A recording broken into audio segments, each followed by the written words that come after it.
right. Hi there, everybody, and welcome to Roll with Advantage. Very happy to be here for this session number, we think, reports just came in. Session 69 of nice. The Tales of Evrand. So let's go ahead and roll the intro and dive in. Welcome you to the world of Evrand.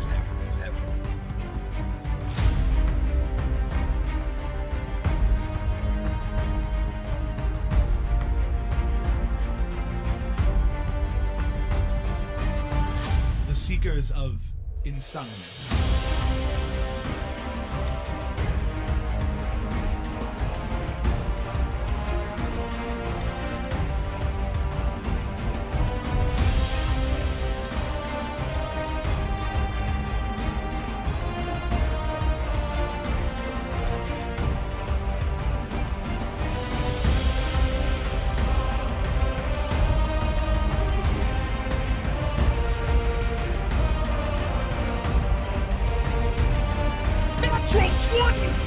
I told you to leave me alone. I could do this. I wanted us to live, and I wanted him dead. I am so happy to see you. Every party needs a pooper. Raise the blade! John, are you having fun? Hi there, everybody, and welcome back. Take it away, John. Thank you for returning to the Tales of Evrand. Thank you, Nick, for that. Reminding people what session we're on.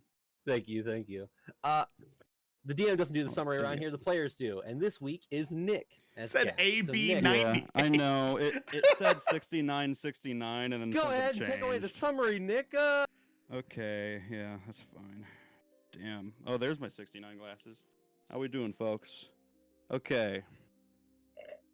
So, can't see out of those because there's lights in the way. So here's my Can summary. we get the POV? I'm sorry, I'm done. POV wearing the glasses. Yeah, this is what it looks like. Confirmed you can't see anything. Yeah, That's it's pretty pretty good. hard to see. Okay, how's everybody doing? Welcome to Tales of Evrand. So.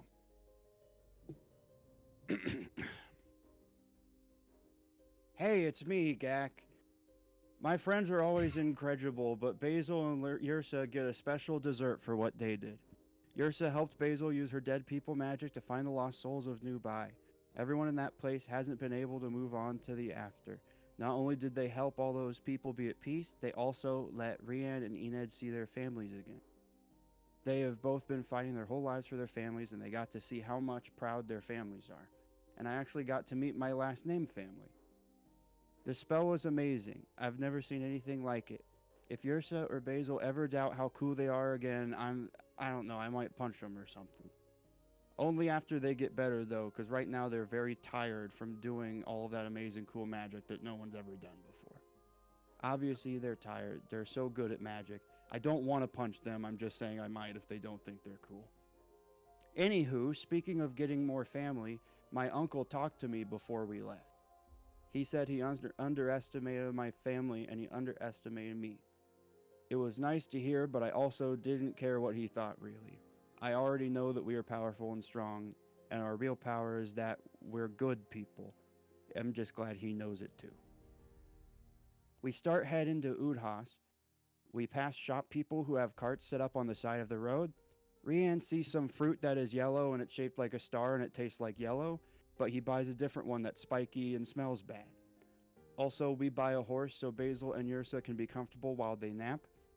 We did not name the horse because we're going to set him free and we don't want to get attached, but I secretly named him Mr. Horse and I whisper jokes in his ear so he isn't bored while we walk. Dio split off from us to go to the Shadow Sworn Thicket, and we all said goodbye to Dio and hugged him and had a long talk about where he's going so we know that he's safe, and we will meet back up with him when it's time to leave Siri. Rian and Enid go on a walk to talk about fruit and trauma. Yrsa helped Rian heal from trauma, so maybe Enid can also help with help from her friends or her yes and no girlfriend. They realized that trauma is also... Sorry, Rachel laughing from the other room. It's funny. This is a long session summary. I need to get through this. they realize that trauma is also hair, so they both cut each other's hair to heal. They both look very cute, but it does make me wish that I could change my haircut. Rianne then gives everyone the stinky fruit. We all either like it or don't say anything. Gideon and Rianne also talk about healing, but Gideon keeps his hair the way it is. Gideon is overwhelmed that so many things are happening so quickly and that there isn't time to get over something when the next thing starts right away. Then Enid and Gideon talk about how we don't forget about things just because we walk away from it. Gideon discovered things in the astral sea, and we're all still trying to help him figure it out, even if we're not there right now. Then Enid flirts with Basil, and Basil is confused but happy. And then Izerin talks to me. I tell him we're close, and he tells me to be prepared for his tower. There is a powerful magic in there and dangerous obstacles that stand in our way. Because of this, he gives me access to his old magic to help us through the danger. His book looks brand new and has a bunch of runes on it. Those runes also show up on my arms, which is cool, but, I don't know. We finally make it to Udhas, and Rian shows us around as we try to find the observatory. We meet someone named Liam who needs us to get into the tower. Surprise, buddy, we need you to get in too. We go in and eventually find a secret door that can open with turning something like a puzzle. We go into the secret hole and get attacked by magic armor. They hurt us really bad. Rian looks at me and says I have big fiend energy coming off of me and the book. Apparently the runes are in a language called Infernal, which isn't good, and now everyone is trying to see if we should bring the city back at all. What happened? This was supposed to be easy.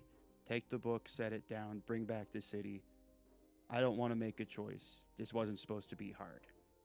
The end. Absolutely wonderful. That was great. It was. Oh. So, diving back into the game, we are going to jump back just a little bit. A couple days before you arrive at Udhas,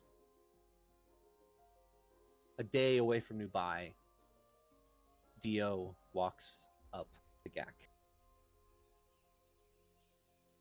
You can see, Gak, that Dio looks sad, but he goes to you on this morning and says, "Well, it seems that is my time to leave." You're going up to the forest? Yes, the forest is not too much further away from here, so this is where we part ways, my friend. Okay, well, I need you to be very careful. You are not able to contact me, but I can contact you. So when we're ready to leave, I can let you know. Of course. It should probably take me about a day to get to the Chateau Sworn.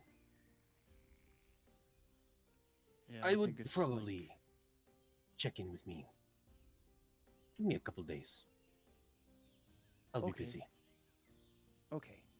Yeah, we'll be getting to the city in like 2-ish, I think, at this point. 3 or 2-ish, so. Yeah, I guess after we do the stuff with the book, I'll reach out and see where you are and make sure you're okay. He walks up closer to you and says, "Thanks for being such a good friend. And I hope that you find what you're looking for in Udhas. The answers you're searching for."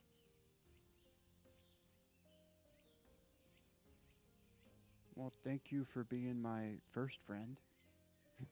That's not my dad or my mom or my sister. We will see each other soon. I will, maybe you'll still be in Udhas when I'm done, so maybe I'll just head over there. But if not, we'll see each other again. Yeah. And listen, you're really good. but also you're really good at getting caught, and you've done it multiple times. So please just Okay, make all sure right. you're really careful. Those Goliaths have superhuman hearing. Uh-huh. I'll Aren't be aren't like cats supposed to have like really good hearing too? I heard them when they got me.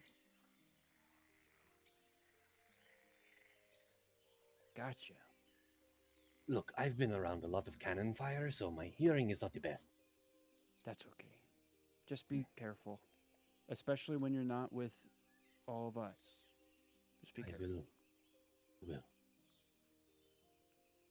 All right. And he kind of starts backing up and then holds his hand out. Be safe. I will. You gotta come with me to see my family. Of course. They're gonna like you. Goodbye, Gak. Bye, Dio. And as he turns around and leaves, we go back to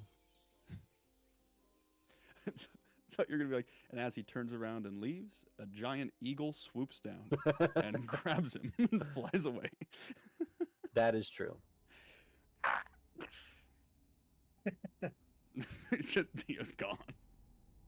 Wow, that sucked. Diving back into Iziran's observatory. After fighting off the Spellforged sentinels that came to life, seemingly the first test, all of you successful after your talk with Liam, Zone of Truth being used, a short rest. The door ahead of you is open.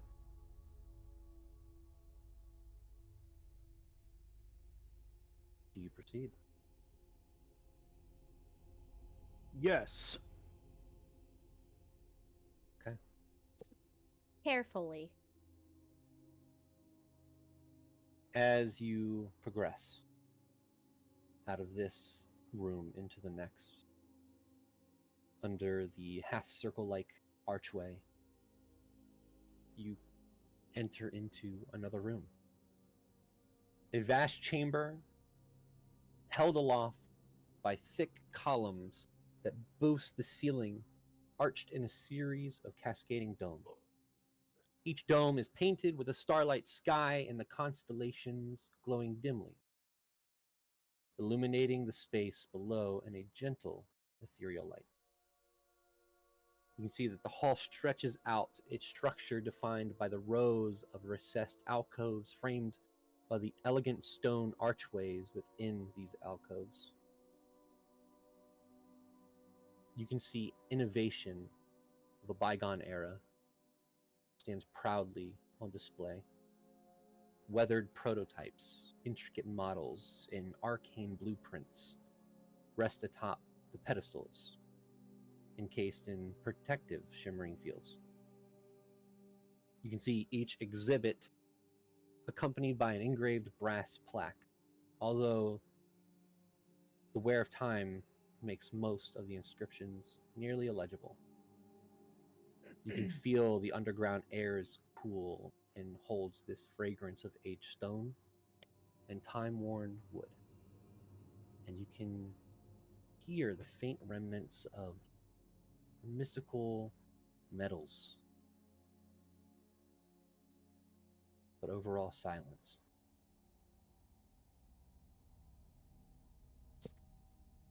You enter into the room.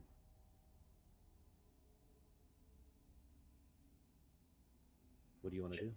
John, do any of these things catch the eye of Liam based off of any of his readings of Iziran? It looks like this room specifically is designed as like Iziran's past designs of the Spellforged Sentinels. With a quick glance, those cases that are enveloped in this like arcane, faint arcane magic, they don't look like they house magical items. They look like they house the blueprints and types of metal that were possibly, for the first prototypes, maybe there was an explosion of one, and that piece has been put inside of this display case. But also on the walls, you can see are lined like very lifeless. These Spellforge Sentinels, almost all of them skeletal in structure. It looks like this is like a reminiscing room of his work. And John, just to clarify, the runes on Gak's arm, they are abyssal or Infernal. infernal? Thank you. Have we seen any other, like, maybe in the last room or in this room, any other infernal writing or like runes anywhere, just scattered anywhere? No, I know that last session Gideon had a very good investigation, and you guys could take the time to investigate anyways. Okay. A lot of it, if you investigate, the sigils that you would find in here are very, very arcane. Old, it seems, from a different time period, but they are Not infernal though. part of the weave, kind of arcane. Okay. Everyone make either perception or investigation.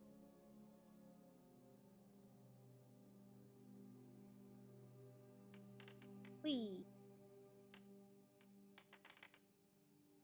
Damn, Joe, you were really angry about that one, weren't you? You're muted, but the goddamn was loud. So I will say anybody with a investigation, just let me know, above a 16. Yes. I got a 19. 17, barely made it. Dirty Okay. 20. 30, 20. You have a perception. So okay, Liam and Gideon would be able to, as you're kind of investigating around. Again, the display cases around here are exactly what I described. They are past works put on display for memorabilia in a way. With your higher investigations, again, none of them look magical. Liam, you do notice with your 18 that a lot of the skeletal structures on the wall have like this almost like half circle caved in central area in their chest that are all empty. It looks like almost some sort of, you can see the contraption in the chest looks like it would house something or hold something there. Do you say this or make this known? Yes. I'd be conveying this to Gideon. Okay. Gideon, as you are looking around, you do see something on a far table. Spherical. An orb of gold and runes surrounding this blue, slight pulsating gem. Would he recognize the magic or have any idea what this thing would do? I mean, Ryan has an idea, but would Gideon have any idea? Make an Arcana check.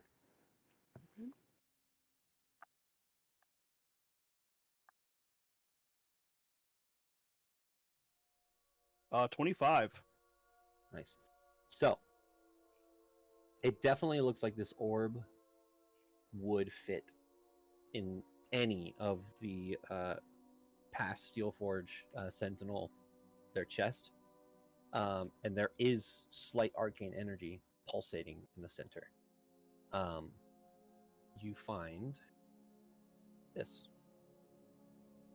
Ooh.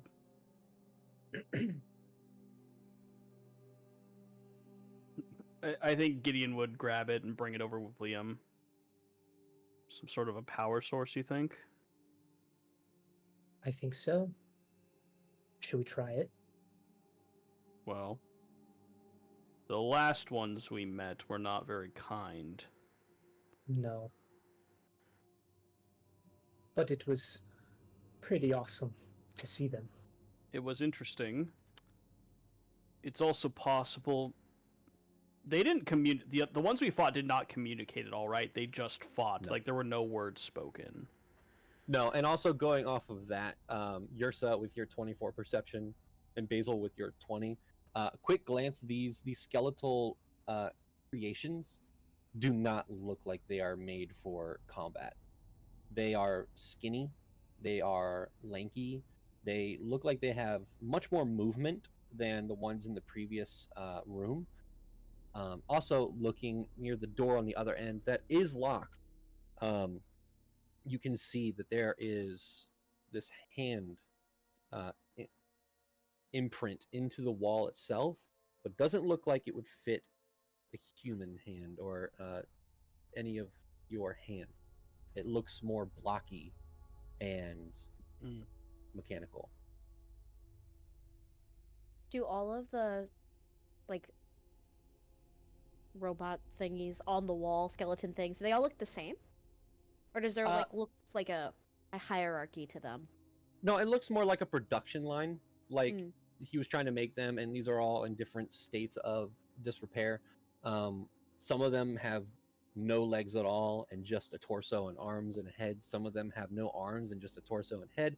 One of the two of them are completely built but look rusted and worn, and they're just all just kind of dangling on the wall, hung up by these metal bracers. But all of them have that what's the word? That circular area in the chest.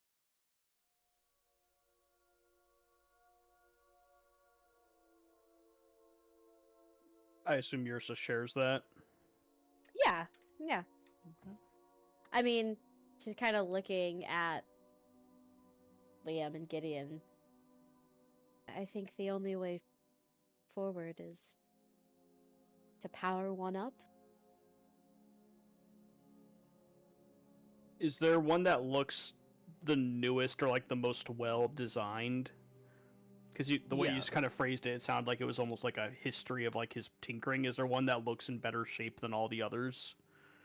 Yeah, there's two that look about the same shape. They have legs, arms, hands, torso, head. I'm thinking the one on the left. What do you think? Well, considering what happened in the recent room, maybe we should just power one that only has a head. Well, I think we need one with a hand pointing over back to the door. Maybe. It does seem so, but it might be good to get some information first. John, you said that it doesn't look like they're prepped for combat. Like they look nowhere near as strong as the others, right? They look very frail as well. I think we'll be fine, Liam.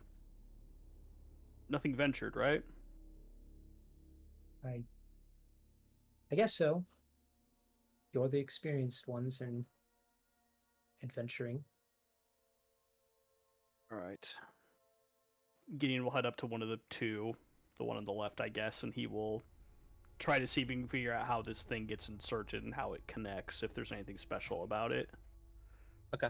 So as you kind of walk up, you can feel the orb start to turn slightly, and you can feel the humming as it gets closer to one of the bodies. I think Gideon's just going to kind of place it in the chest and push it in and then kind of pull his hand back and just see if it kind of knows how to connect itself. As you kind of get close, you see almost like tendrils. It kind of grabs the thing and pulls it into the chest, and you hear as you start seeing it turn and start to glow as the body you hear this creaking of metal as though everything on it was rusted and moved all at once, like nails on a chalkboard. Hello. Hello. Hi. How may I assist you? Well, kind of looking back to the party, any specific questions we want to ask other than, hey, can you open the door? Well, we are visitors of Iziran, and we are looking to find him. It seems we have to get through that door over there, and perhaps you know how. In order to get through the door, you must first answer 3 questions. No. Riddles. Okay. You I remember see, this story. It's like the troll, right? Under the bridge. you see the mechanical robot lifts his hands up, his arms go backwards, and he kind of just pushes himself off the wall, stands straight up. It was something that Master Iziran very much enjoyed. As he walks to the door, looks to all of you. Please, let me know when you are ready to answer the riddles. Are we ready? We're good, right, gang? I don't know if I'm ready to answer, but I'm ready to hear him. Yes, We we will can do our try. best. Very good. Here is your first riddle. I stand tall in the morning, short at noon, and disappear at night. What am I? A shadow?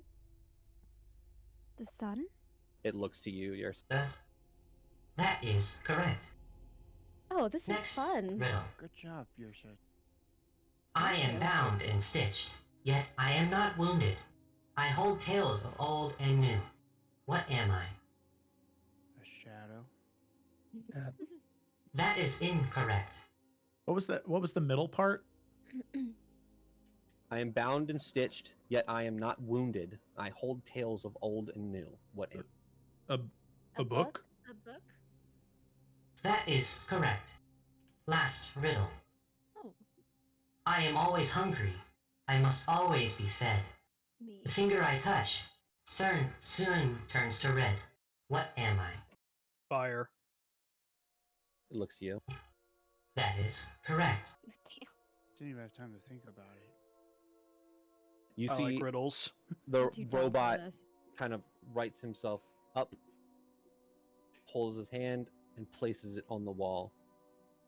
And you hear this mechanical mechanism kind of release from its hand into this very small hole that was there, as you hear gears turning on the other side, and the door lowers.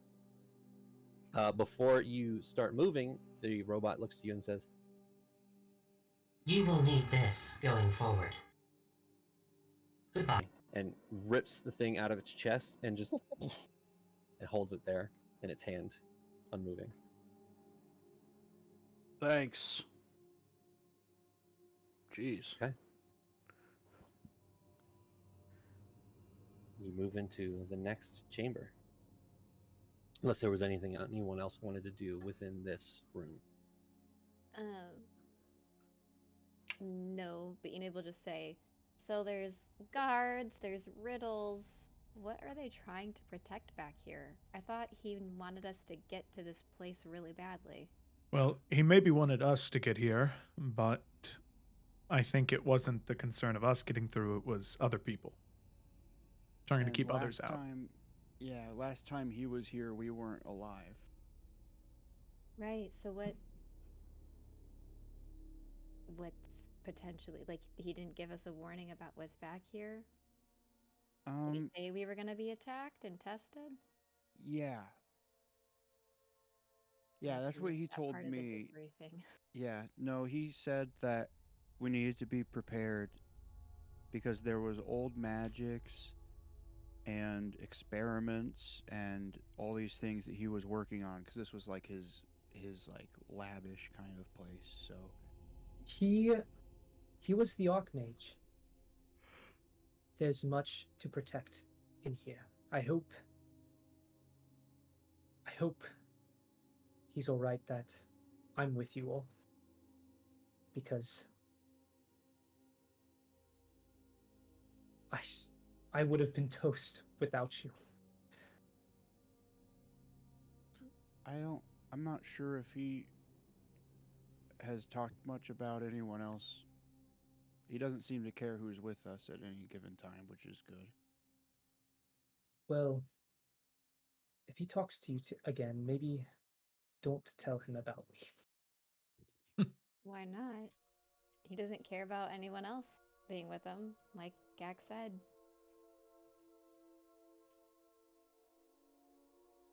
Just for my own And safety. I would like to vibe check that. He is a little suspect. Yeah, I was like, that was a little weird to mention. Go ahead and make a Guidance? What are you trying to ascertain? Would you like me to say what check I thought I would be asking Ass. for? Because I Insight. would like, yeah. Sure, but I'm just wondering, what are you trying- trying to gain from it? Oh, if he is, because he told us a lot about his backstory, but is he concealing other important information that could potentially put us or himself in danger? I think what I'm asking about is I just had it. Does he seem like he is concerned that Izerin would potentially recognize him and his order, or that he would just be embarrassed at the prospect of Izerin knowing that there's just some random guy in his tower? Okay, so one of you can make an insight check with advantage. Mine already come with advantage. Yeah, mine already comes with advantage too. All right, well, Can I have double advantage? Wow. You No, can have my I- guidance. Thank you, Yursa. You're welcome. Because Yursa also would have given a little, a little rock eyebrow lift at that. Until just kind of like, I choose to trust you, Evan. I just want that out there. Oh, Damn. natural 20. Tell me everything, Damn. bud. You better not be lying, you son of a bitch. I'll tell you all exactly what Liam meant by that. He knows Izerin put a lot of traps in this place, and there's some pretty high-level magic tucked away in here. And he knows that he wants you all in there, but Liam was just a stranger on the street that you brought along with you. So, if Izerin really didn't want other people in here and all the magic and traps that he put in place, Liam just wants him to not know that he's the stranger you picked up off the street to bring along with you. Okay, so he's just scared of Izerin. Gotcha. Yeah. All right. cool. Oh. Glad we got that Check that natural off. 20 out of the way. At least afraid of his traps and such. And Yeah. So you head into the next chamber. Yeah. Okay. As you head in,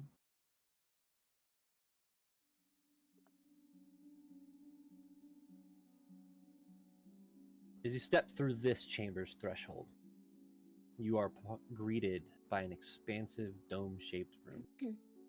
The walls and ceiling are made of this translucent, opalescent material that softly illuminates the surrounding. The dome overhead is filled with the mesmerizing dance of luminous wisps, each representing what looks like a distinct memory.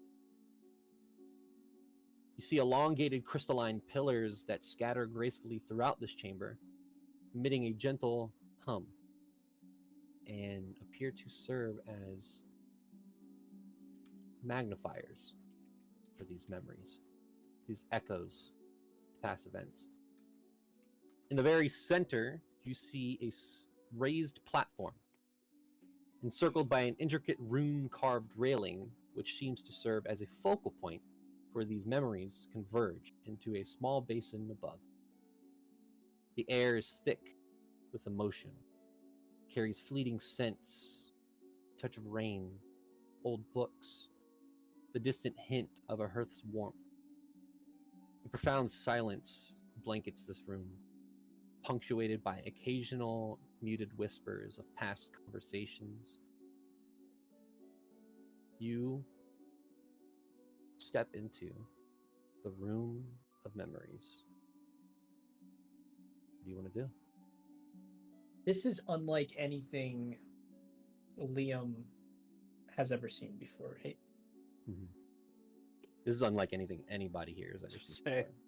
You can see that these memories, they look like a person walking through a hall that just disappears. A person sitting on top of a mountain overlooking a city and it disappears. You see trials of magic. You see forging of these sentinels. You see the memories of Izerin the Shaper playing in this room slightly.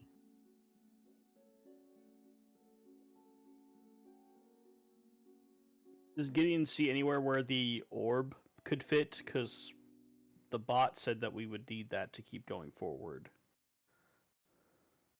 Make an investigation check. Ooh. Gonna guidance myself on that one.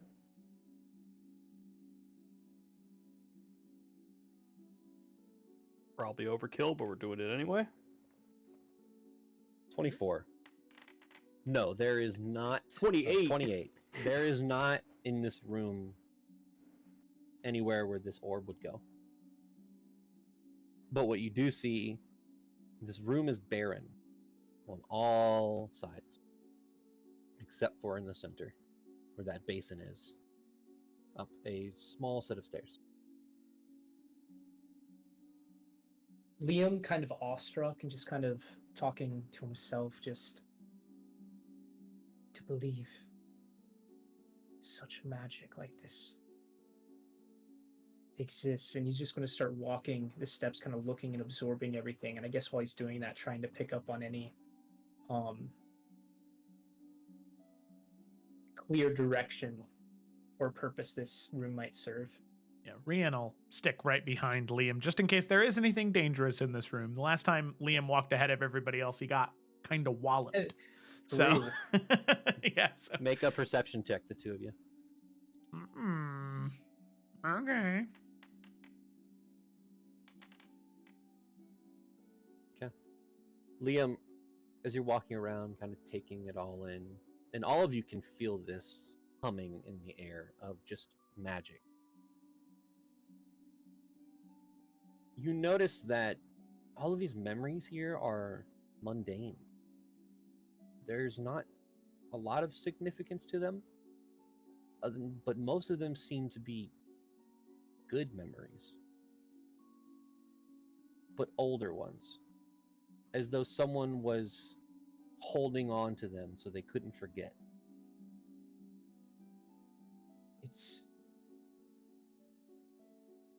Seems like a collection.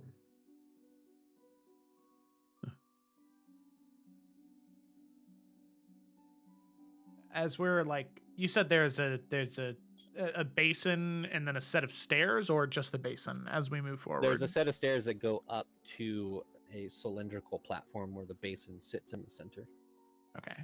So as we walk up those stairs and see that basin on the platform, is there any writing or any contraptions or tools or? So the basin itself looks almost like it's made of bioluminescent limestone. It has this faint blue glow to it, and no check needed by Gideon. This is luminite. Now, at the basin, there is a small stone altar in front of it, and you can see two places where hands would go.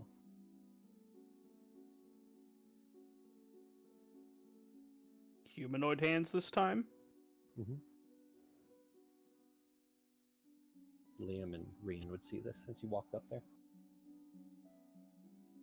I mean, Rian would look to Liam and Gideon and just kind of like gesture his hands like, do I do it? We should be careful. I will be. Obviously, no idea what could happen, but I mean, we're surrounded by happy yet mundane memories, so maybe I place my hands there and I think of a happy but mundane memory. Or you get the bad memories. I suspect you're about to open a table of contents, so to speak, but there's only one way to confirm, and Gideon will motion to the hands. Yeah, and he'll just be like, and he'll look to Yersa and be like, honestly, on this adventure, I don't think there's a bad memory that I have not relived, so wouldn't be the first time. Well, she was gonna say more, but never mind. Flashing back to the weird creatures in the forest that way back when. Well, no, I think she meant more like it's interesting that we're only seeing Izaren's good memories. Like, where are his bad ones? Where are the ones that like have changed him? Where are the like that's her thought. Yeah. So she's afraid you're about to see the bad one. Maybe those ones are hidden away. Well, they don't put up bad paintings in an art gallery. Well, you're right. Well, yeah, they do. But I wonder if that is what it is. Like, what if he goes in there to relive happy? Oh yeah. All right. Well, I guess we'll see. Rian will POV. I just put my hands on here on a basin. As you You're do the that, basin. Rian, your eyes glow bright white. What happy memory do you want to get rid of? Oh, get rid of. It's happy but mundane, right? Happy but mundane. But you get a very strong feeling. You must offer something.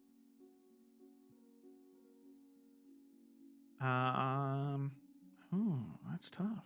That's tough. I will say, for the sake of brevity, all of you start thinking of it. Oh man. But mundane. Mundane. You're such a nice I mean, guy, it could be appreciate just good in general, but Yeah. I think what he would pick is happy but mundane was what was said.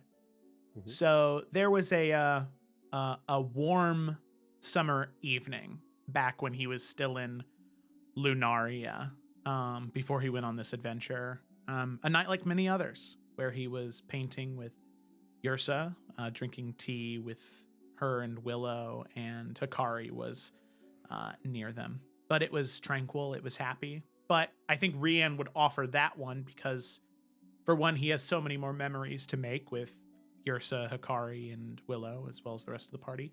And he said he has many memories like that. So I think that would be the one that he would offer. Okay. All of you see two things.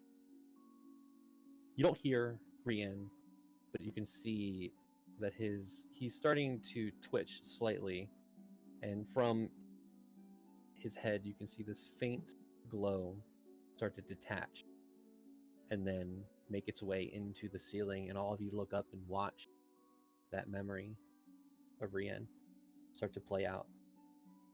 And you watch the door on the other end start to slightly glow.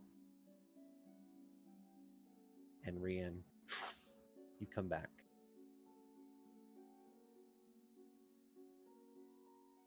Well, you're muted, Evan.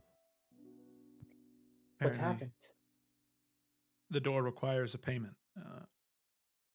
Memory. I thought of a. What did I think of? I'm assuming I have no memory of the memory. Okay. Correct. It is gone. So, I had to give something. It was a good memory, but normal. But I can't for the life of me remember. so not a collection. The So- good memories are a toll. We just stumbled into a vault.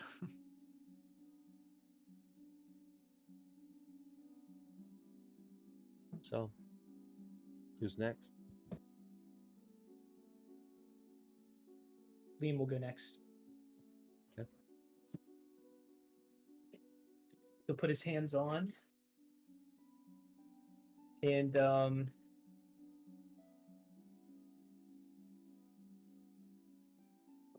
one he will give up is, there's one day, there's one of many days, which is why he's willing to give this up, when him and his father would ride horses through the forest. Around sunset, a little bit after, when you can start hearing the crickets, start seeing lightning bugs, Some stars are peeking, but there's still some faint sunlight still in the sky. And they didn't talk. Usually they would. His father would talk about stories passed down for generations about their homeland in the Fae. Obviously, a long, long time ago. But this one, they didn't speak. But it was nice. And it was one of the last times, or last moments, he felt truly connected with his father before seeing him. Or losing him, I should say. Okay. With that, the memory gifted to the room. Who is next? Yrsa will go next. Okay. She'll take a deep breath and put her hands on the pedestal.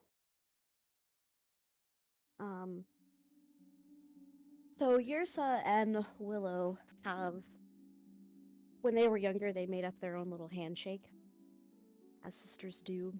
And anytime that they would be successful in something, or they just needed to run away, or they got away with something, they would always do their little handshake, and it would cheer them up and make them happy. And there was one particular night when they were still rather young, and there was a bad storm passing through Lunaria. One that it almost felt like it originated from the Feywild, and it was shaking the trees themselves. And Willow was so scared that Yrsa stayed up very late with her, comforting her, putting her at ease, and they would just practice their handshake over and over again until they got it perfect. But Yrsa knows that there's many times where they had to practice it and keep it up. So it's one that she's okay with giving up for now.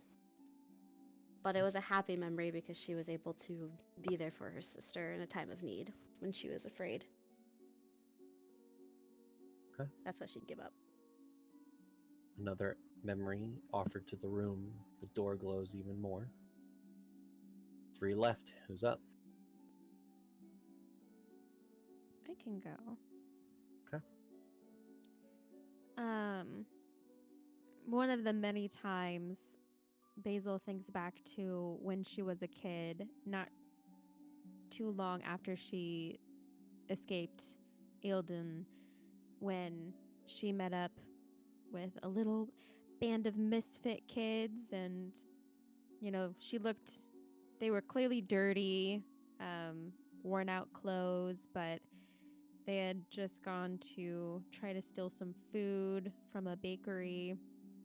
You can see them running through little alleyways away from the guards that were chasing them down while they were holding cookies and loaves of bread. And you just see them laughing and giggling as they run through the alleyways, finally finding a little spot that is a little bit secluded. Basil and a few other kids sit down, start munching on it, and just laugh and giggle about how they got away from the guards. One of the many times they did that. Okay. Another memory. Door glows even more. Who's next?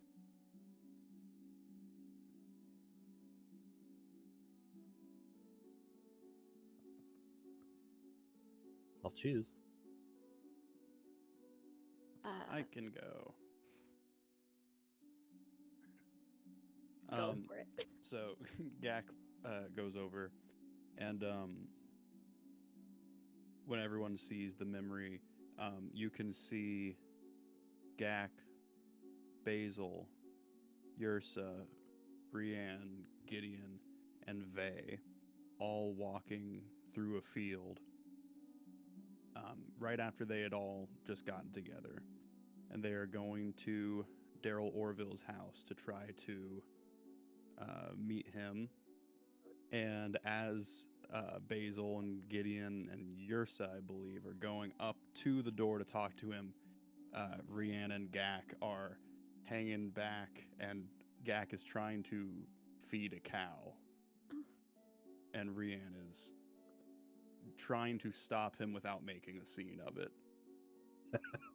And Gak just keeps stepping closer to the cow, and Rian is extremely distressed. But, yeah, that's the memory that Gak gives up. Oh, that one's right in the feels. Okay. I'll go.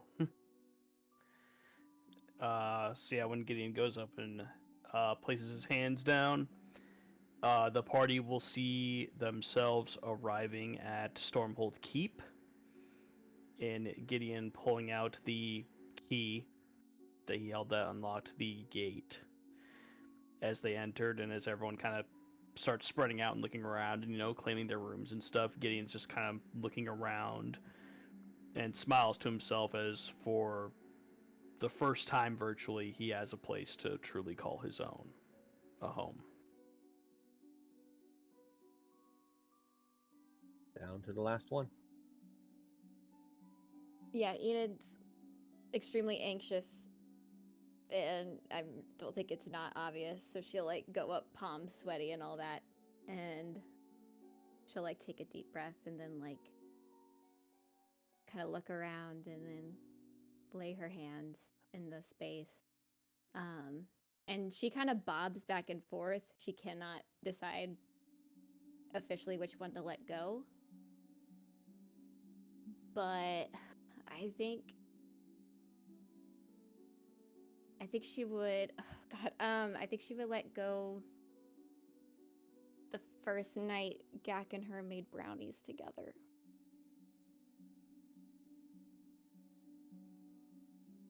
Okay. With the final memory given to the room, each one of you can see these memories leave person. You watch the door on the other side glow as it lowers into the ground.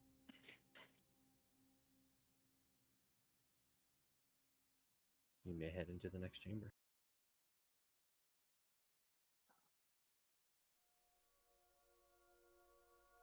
As you do, unless there's anything else anybody wants to do within this room, you head into another circular chamber. The first thing you see is this large, faint cloud that hovers in the center, almost embracing nearly the entirety of this chamber. This ethereal mist shimmers and occasionally sparking and sparkling of arcane energy, creating this ambience of contained power. You can see dominating this room's floor are intricate circles and etched and glowed symbols and runes. Its radiant design seems to beckon and interact with these mysterious cloud above. Along in this room's perimeter are polished stone columns on either side. You can smell the scent of smoky incense and magic. I would like Liam, Gideon, Gak, and Yrsa, and Basil. Sorry. Everyone who are like hard, full casters. Make investigation or perception check. You can as well, Rian, if you want. I just realized I'm the only one that don't cast no magic. That's crazy. That's crazy. That's crazy. Sounds like a skill issue to me. Sounds like you needing to kill somebody with magic is a skill issue. Got him. Can I have the daggers back? Sounds like killing people is an issue. Can you never use your psionic daggers again either? Because that sounds kind of magical. Anybody with above a 17 would recognize what this room possibly is. Gak, your book starts to hum slightly. You can feel this register that the magic in here probably cast through this book at one time. And those with a 17 or above can tell that this was a practice room of magic. You can see, along with the cloud that's in the center and the intricate design on the floor below, there are 2 braziers, one on the left and right, that are unlit. And I will take you to the map. Ooh.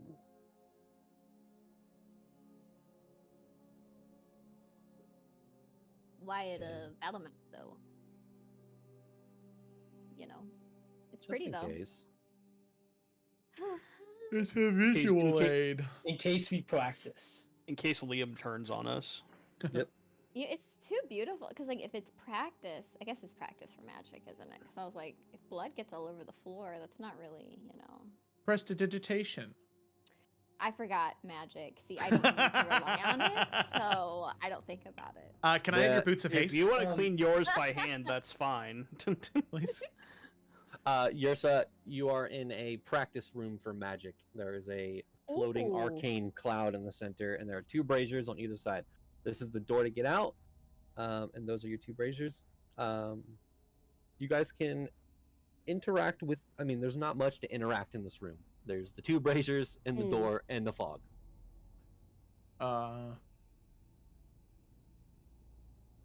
This is more of a Joe thing than a Rian thing, so whoops. But what happens if Rian steps into the fog? Does he? Yeah. You immediately stop being able to breathe. Oh. Can I walk out of it? Yeah, you can. Okay. But you almost feel like as soon as you walk into the fog, you start to drown in a way. Oh wow. Oh, wow, that's way worse than not being able to breathe. Holy shit. Okay, so Rian will. What happened? It felt like I couldn't breathe and I was drowning. Oh. So, well, wait a minute. I can hold my breath for a really long time, so. No, Rian. I will say it didn't seem like holding your breath made a difference. It quite literally made you start drowning. So the more that I think about it, it's not like I was holding my breath. Okay, So but we should just walk around it, right? yeah, John, is it filling the whole room or is it just that middle Just the circle? central. You could walk around on the edges. Okay. Yes, I think we can walk around.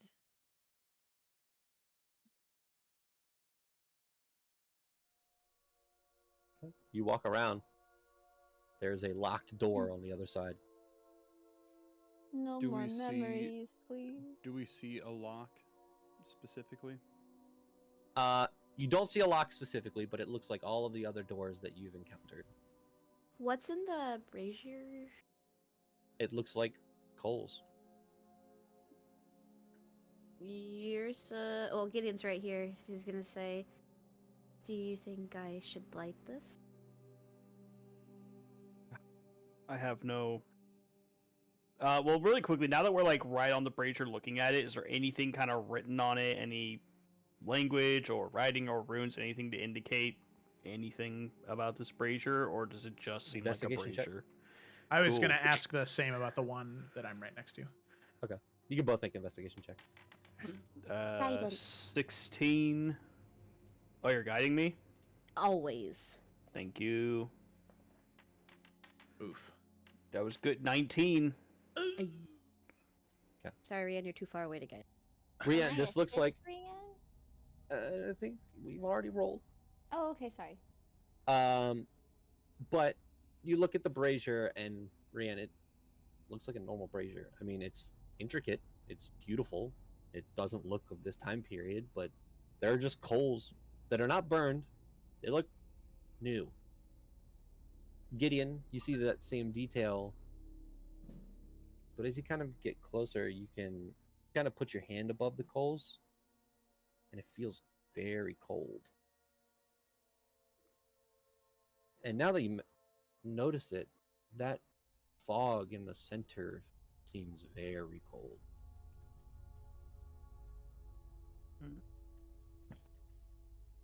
Gideon would share that. Just for fun. He's go ahead, Felicity. I was just gonna say, Enid thinks to herself and then ask Gak from across the room. Apparently, do wizards know how to like remove magic from spaces? I think there's some. I don't. Okay. I can stop someone from casting a spell. Well, if this stuff's already out here, I don't think that'll help. No. Oh well. I think Gak's gonna like kind of step over into this corner, just kind of with his back against the wall, and he's gonna turn towards the brazier a little bit to not make it as obvious, but he's gonna pull out his book. Yeah. And it's still like humming and everything, right? Mm-hmm. Okay. He's just gonna flip through the pages and see if anything catches his eye or anything like that. I'll say nothing really catches your eye. You can tell that the book is reacting because this is magic it's used for. Gotcha.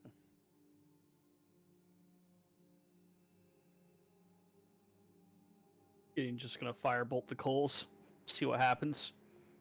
As you firebolt the coals, you watch the coals light, and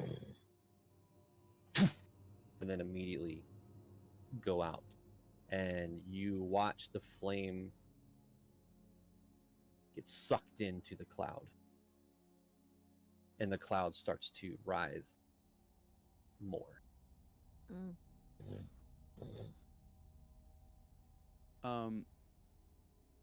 Gak is gonna cast Ice Knife. He's gonna tell Gideon and Yrsa to stand back. Okay. And then, what'd you say? Oh, I was just apologizing for stepping on Gideon's foot. Oh, ow. Yeah, Gas's gonna stand back also because Ice Knife has like an explosion thing within 5 feet of it or whatever. But he's gonna do Ice Knife at first level at the brazier and see if that does anything. As you cast Ice Knife, you watch the coals light in a blue flame. You see arcane energy pour back into the smoke, and it starts to writhe even more, but this one stays lit. It's a cold fire. Does anyone have a cold thing? I can make my daggers cold. It's okay. I'm already over here. Okay. I'll back up. Yeah, Gak will cast Ice Knife again. Okay. As you do, the brazier lights, and you watch the door start to open. But as that happens, you watch the fog start to writhe and recoil as it sucks in that last arcane energy. And you watch the fog start to turn from fog into a slithering dragon. No. What? As Okay. you Conditional see of space? cold energy as both of the fires, Gideon, as you're right near the door, both of the fires go out. The door shuts, and you see standing in the middle of the room is this arcane amalgamation He's pretty. in the form of this dragon. And I would like everyone to roll initiative. So it doesn't want to chit chat. No. Come on. That's Let's so go. unfortunate. Oh, so happy. Okay. All right, Yrsa. Oh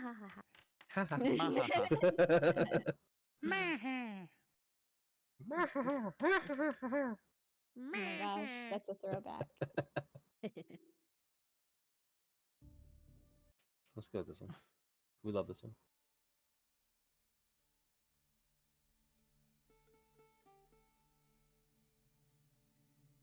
Ba-da-dun, dun, dun. As we begin, it is the Spellfire Elemental's turn first.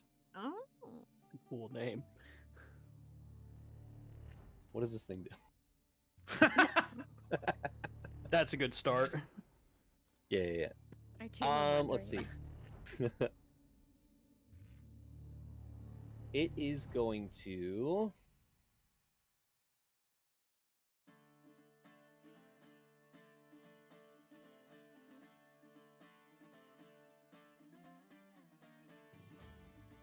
No.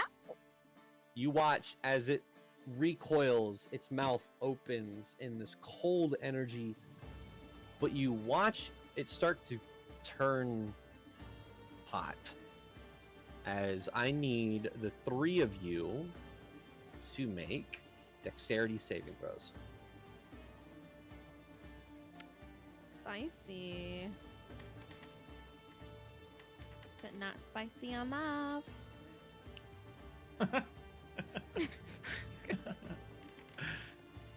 Oh no! Wow. It's really spicy. Yeah. Well, the DC's 25, so you won't fail. Mine is technically 11 because I have +2 to the saving throws now. So that's good. So Liam, Basil, you succeed. Gak, you do not. Liam and Basil, you take 31 points of fire damage. Gak, you take 63 points of fire damage. Oh my god, Gak, what are you at? -1. Oh! Gak's As max the- is 69, but he didn't short rest enough hit dice. Nice. Wait, Same, because It is going to move over here. Wait, That's its can- turn. can I use a reaction? Yeah. Sentinel? I don't think that'll work here. Okay, No. why?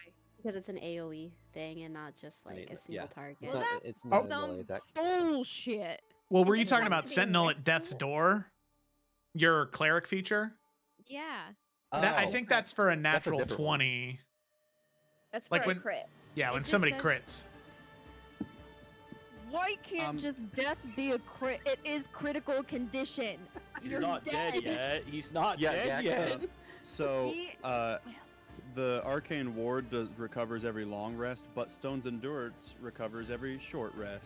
So I'm gonna shrug some of that off. Oh, let's Let's go. go!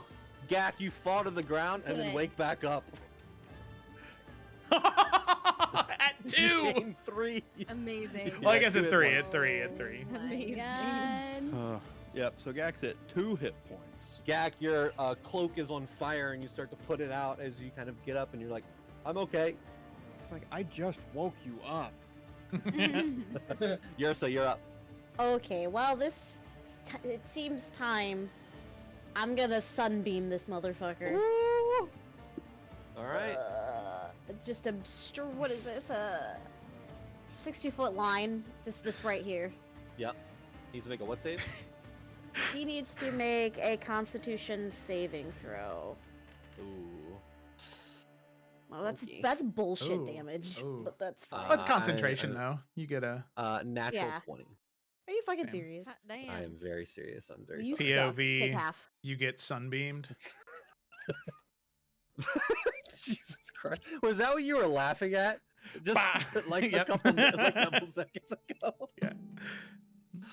He takes 13 points of radiant. Lame. I'm sorry. Also, That's quick okay. clarification, there's no more drowning gas in the middle of the Yeah, room. the fog is gone. It's now in the form of a dragon. Okay, that's what I thought, but I just wanted to Yeah, make yeah. sure. Yeah, I That's can't good. remove it from the map. That's good. That's fine. I just wanted to make sure that that was clear. Yeah. All right, Yursa, is that your turn? Yeah. All right, Rian, you're up. Well, I'll just go ahead and do it. it's time to yep. Ladies and gentlemen, start your engines. So let's go ahead and Oh my activate the God. might of the Okunai. Second use. All right, here we go. We're gonna open up with one attack from Sozin Saber. 28. That's a hit. Yeah. Okay. Plus. Oh my god. plus a D8 from. Oh no, it's not a D8. It's a D6 from Okunai, right? I forget. Oops. Sorry. Pardon my dust. How do you forget? You roll this every session. I know. It's a D6. I thought it was a D6. Oh, so 21 points of damage on the first hit. Second attack. Shasha. 26 to hit. And then 15. We'll throw a little stanky smite on there just cuz. First level smite for an extra 2d8. So 15. Ooh, max damage. Let's go. So that is going to be, let's see, 31 plus 6, 37 points of damage on the second one. Nice. And then I'm going to action surge because he's right here. Shit. Yeah, I'm gonna crank it. It was very cool, Yersa. As as I'm near the creature, does it seem to radiate like heat or cold, or does it seem? It's an odd sensation. It Yeah. is. The only way to describe it is cold heat. it's Icy hot. it's Oh my Thank god, you. I know what you're talking about. Yeah. Thank you. This is Shaquille Okay. O'Neal, Okay. the spokesperson for Icy Hot. Okay. All right. Or That- freezer burn. Wait, we all know what That- it's like to get like Freezer burn. what's that called? Brain In the freeze? wintertime? Yep. That's Frostbite? exactly right. It's so cold that it burns. Okay. Yeah. Cool. Got it. All right. So I'm just gonna attack 2 more times then. Okay. That might not hit. That's a 19. That's a hit. Oh. Okay. All right. I don't know. I keep howling like I'm inside me there are 2 wolves. Okay, so that's 15 damage. No. I'm gonna do another first level smite just because I'm feeling it. Feeling good about it. Bop. So that's gonna be 25 points of damage, Thought. and then fourth and final attack.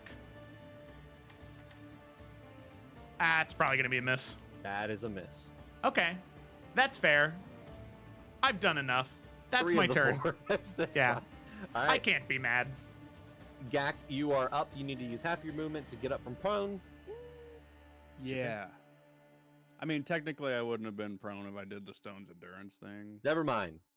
but that's okay. Because everyone has seen this whole time Gax just kind of like looked kind of distressed. Possibly for the first time ever, you're looking at Gak and he may be like kind of pissed off. Okay. Gak's just standing there and he's like, and he just is holding his book and he flips to the last page and he casts Firestorm. Oh no. Well, no one else is getting another turn. I just So Good. it's Get 'em. 10-foot cubes, but you can arrange them how you wish. So they're gonna be like all on top of each other so they don't hit anyone else, basically. Okay. So just the dragon. But it takes 7d10 fire damage on a failed save. Hold on, Gak. Make an Arcana check. Okay.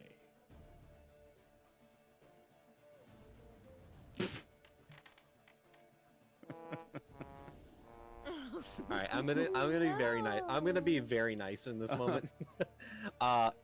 This creature looks like it's made of cold and fire. Yeah. It doesn't look like fire might affect this creature. Man, at all? That sucks.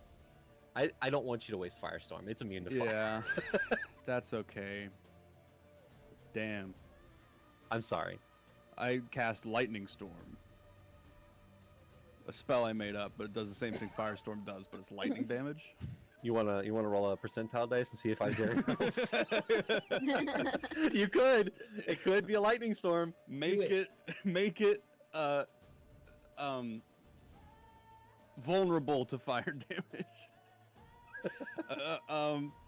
Sure. Yeah, why not? Let's make it lightning storm, I guess. I don't know. It would take me too long to figure out what else I needed to do. All right, roll your percentile dice. Okay.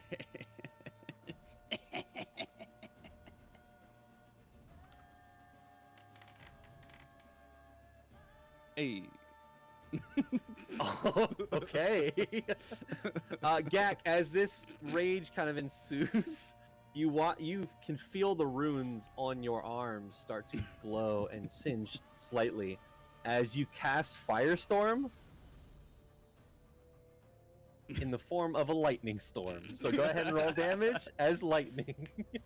You know, lightning storm Boom. does sound like Cooler. that actually happens more often than a Yeah. firestorm. Yeah, that's true. Get ready for dice. If they're gonna show up. Yeah, there they go. Hell yeah. It needs to Dex make a Dex DC 18. It better fail, John. It No. actually did. It actually did. Hell yeah.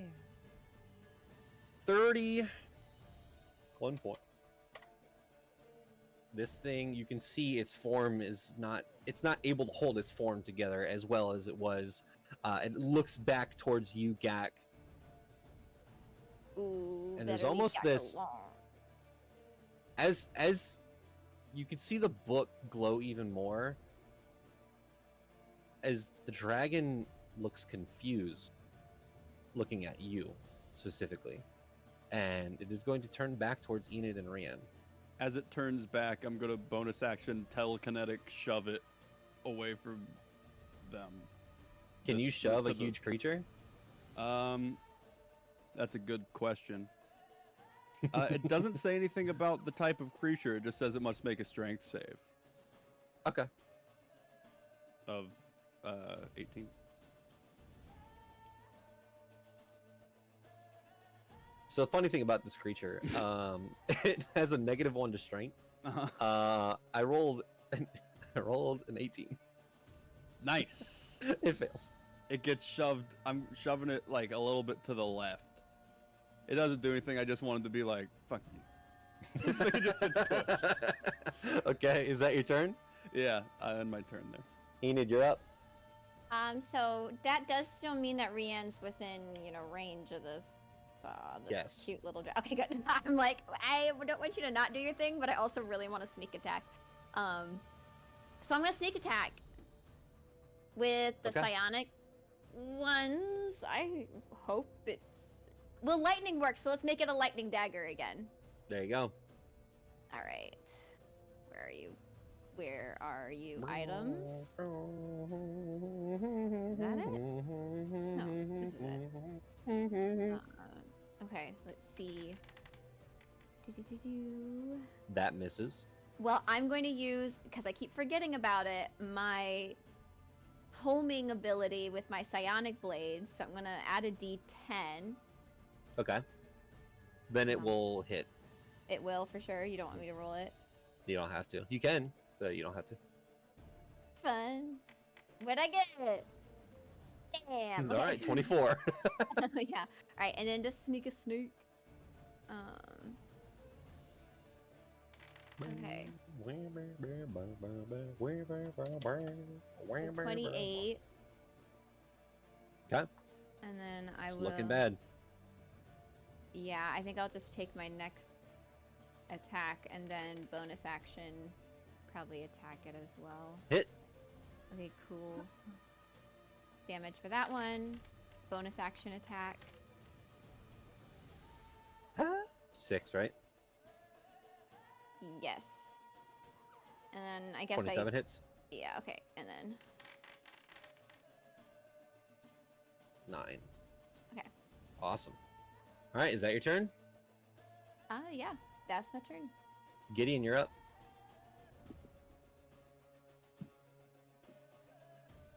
You're muted. Uh-oh. Gideon gone. The spiritual successor to Gone Girl. Gideon gone. Gideon gone. Giddy Gone got go. Gideon. Giddy I go. think he did say BRB, but that was a hot Gideon's- minute ago. Gideon's holding an action. We'll move on to Liam and then come back. No. All right. All right. Okay, so what I'm gonna do is, let me see if I want to do that first. I don't think I will. What I'll do is...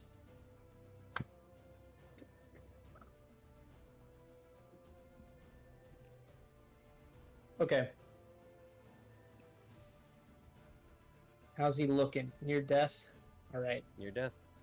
And I'm near death. Yeah, you are. Don't worry. Let's do it. I got you.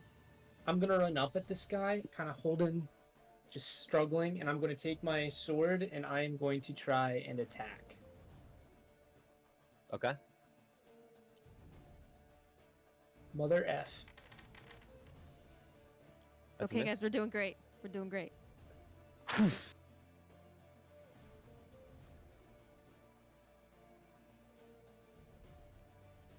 Yeah. Yeah. You can see the All right. wheels churning.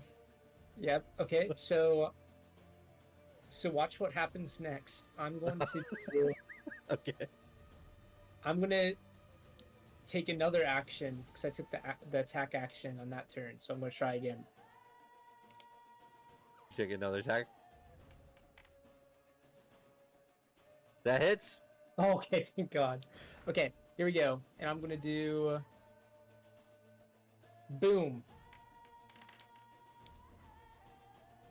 Ooh, is it 6 or 11? Two-handed or 6. one? All right. Hey, every point counts.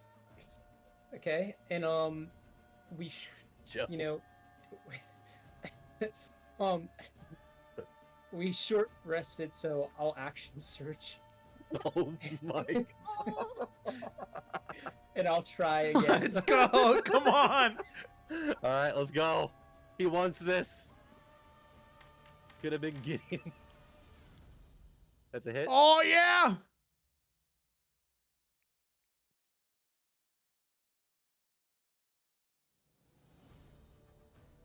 Boom.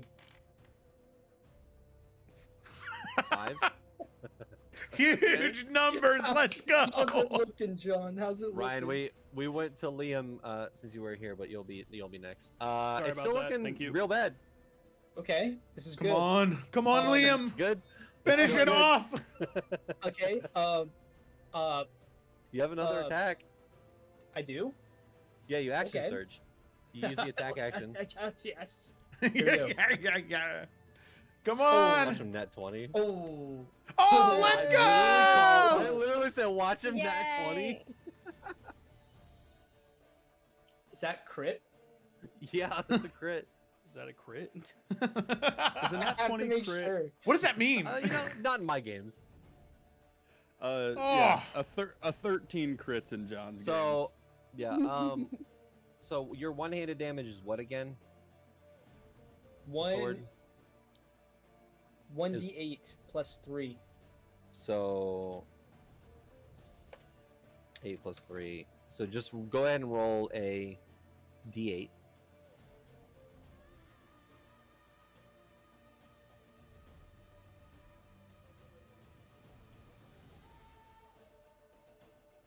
Did you roll a Is it d8? coming? What the heck? Oh, it wasn't finished rolling. Look at that.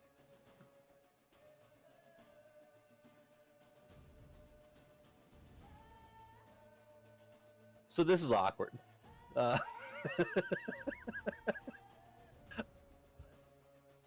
Because we skipped Gideon's turn.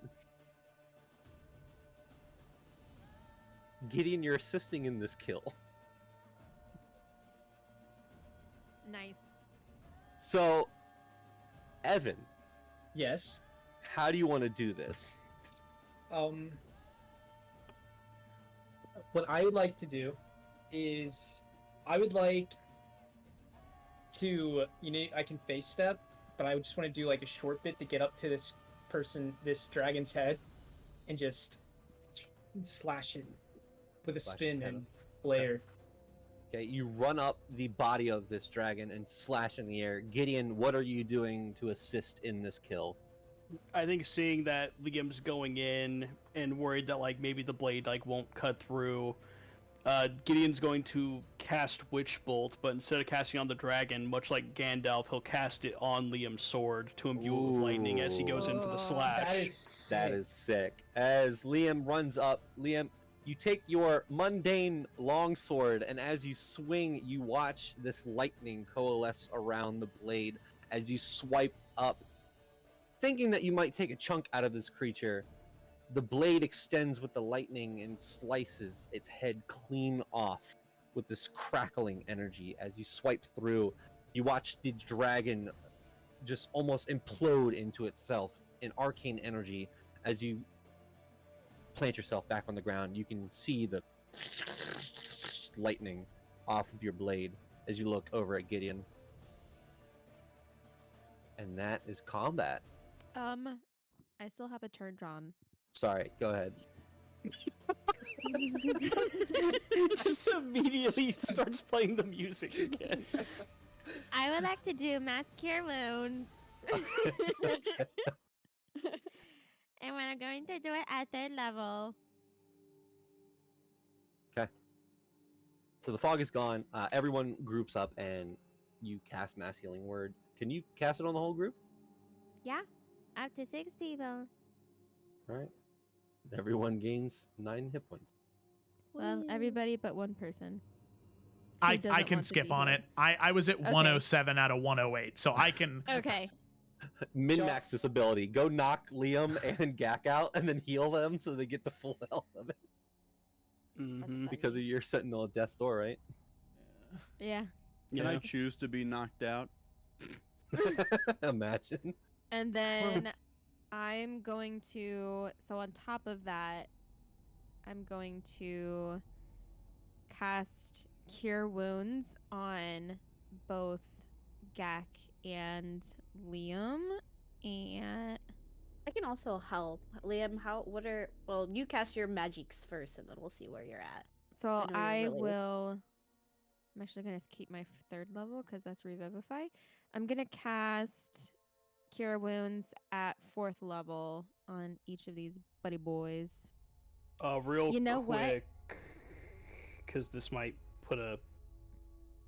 change your plan a little bit.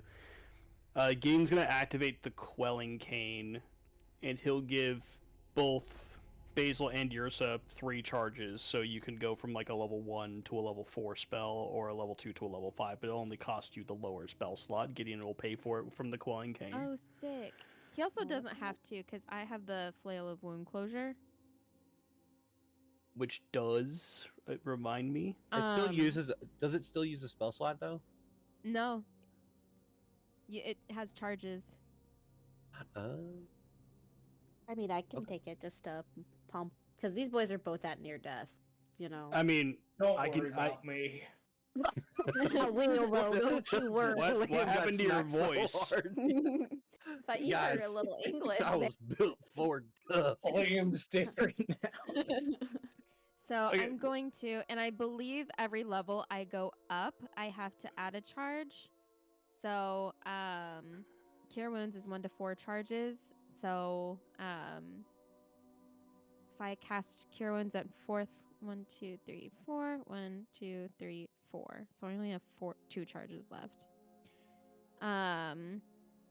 That's fine. I'm gonna cast 4th level Cure Wounds on both Liam and Gak.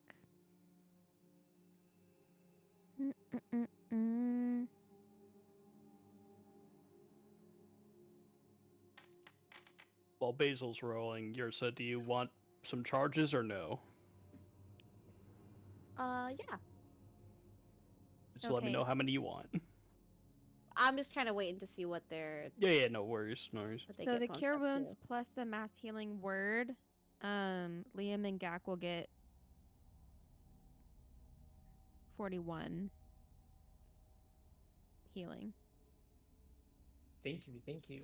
And that's on being a bad bitch. Thank you. And then Yrsa, you're going to cast it as well, right? Yeah, yep.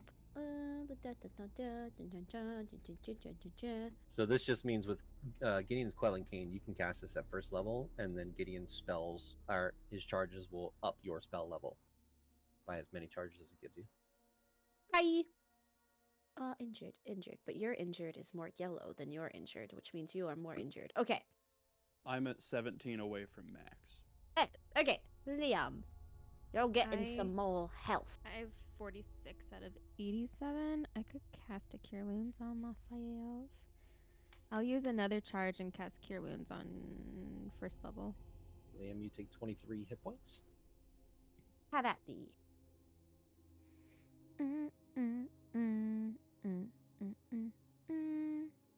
Great, thank you. You're welcome. This is what it feels like after when you don't want a long rest in Baldur's Gate. Yes. And you don't have any short rests. It's like Mhm. Shadowheart, heal me. Yeah. Yep. Okay. God, I love So this no flail of charges wound then? closure. Thank you.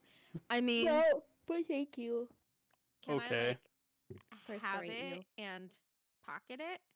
No. Sorry. That's okay. That's kind of why I offered to do it now. Yeah. No, it's fine. Just because I have my... I didn't want to use actual spell slots, so that's why I used my flail.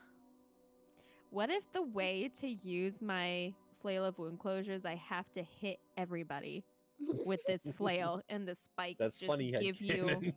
Forgot It you're just- dead. The spikes Heal.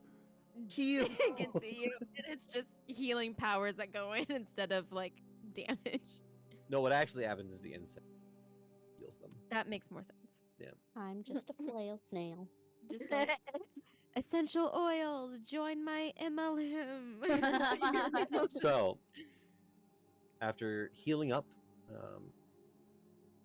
the door is still locked, but it does not seem like there's a threat of an arcane elemental dragon.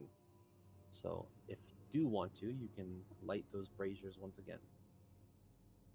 I was gone. Is all the mist in the center of the room gone, or Yeah, it's gone. Yes. they drowning? Okay. So for y'all to not have to use up your spell slots, I can literally just make my daggers ice daggers and hit them. Sick. Yeah, man, that's big cool. Do it, Sub-Zero. Ice dagger activate! I love that every time. Get over here. You have to have like a Sailor Moon, like Yeah, a little transformation. Now that she doesn't have the braids, it's not a Sailor Moony, so Yeah. That's true. We can get you a wig. now Ina just wears Doesn't- wigs. Sailor Neptune has short hair. She Yeah, does. you're right. I'm So- proud of you for knowing that, Ryan. Thank you. She also has the blue hair, if I recall.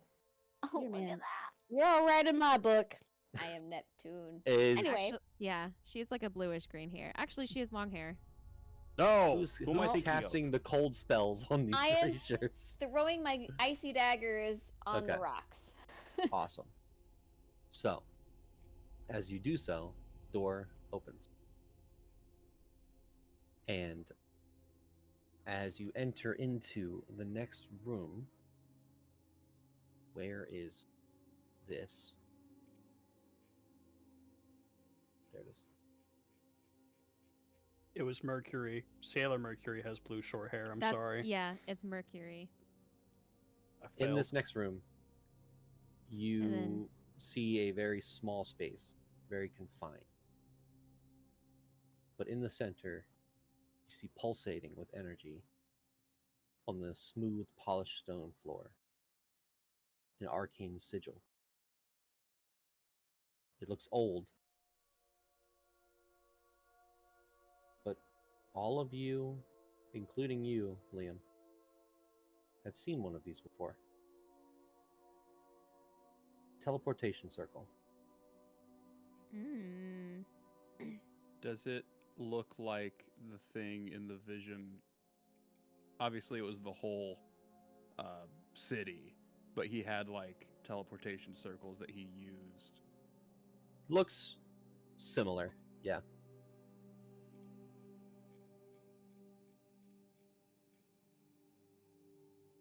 So, my question to the party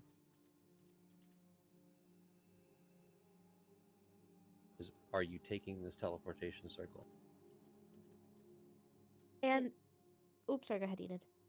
No, this is Felicity. Did I space? Do we know where it goes?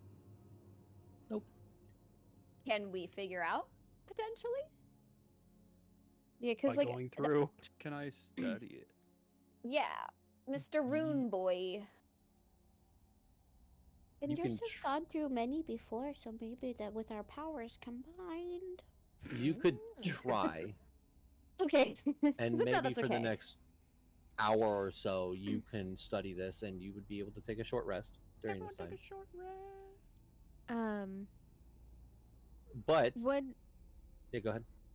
does protection from evil and good, would that work, or is that just for like creatures or like humanoids? In this instance, no, this isn't an evil thing, or it's just, Oh, okay. yeah. I wasn't sure if that was like a way we... Over the next hour or so, you study this. You can both make Arcana checks. The DC is extremely high.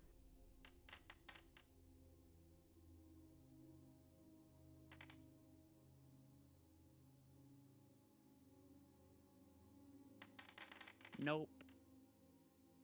Even with a 21. Even with the 21. She would have guided herself. Nah, it's okay. I don't know if that'll even be enough. I already rolled it. These arcane runes are old. Yeah. A magic that none of you know. Magic that potentially Gak has maybe channeled at one point, but it's so very old and in such a different arcane language, it is almost impossible to tell where this is going to take you. But it is something you know will take you forward. And there's no other like door or anything in the room. Like It's this just is like... a cylindrical room. I got nothing, fam. Yeah, I think the only way we're going to know is going through, unfortunately.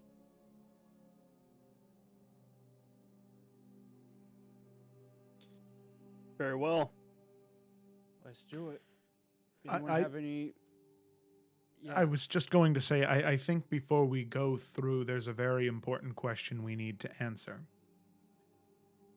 If what you say is true, Gak, about the conversation you've had with Iziran, what he wants is to bring Ventus Ferrum back. Now, is that something all of us are comfortable with without knowing the consequences? I know that I have the greatest tie to that place, and that's not my home. The keep is my home. I'm okay with not bringing it back if we find any sense of danger or harm that could fall on people. But I figured we should talk this through before we go wherever this teleportation circle will lead us.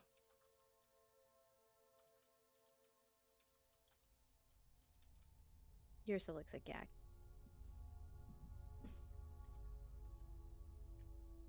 Gak isn't really looking at anybody in particular. He's just kind of looking around. Personally, oh, go ahead, Liam. I don't mean to interrupt, but I was just wondering if... Has Iziran given you any reason to doubt?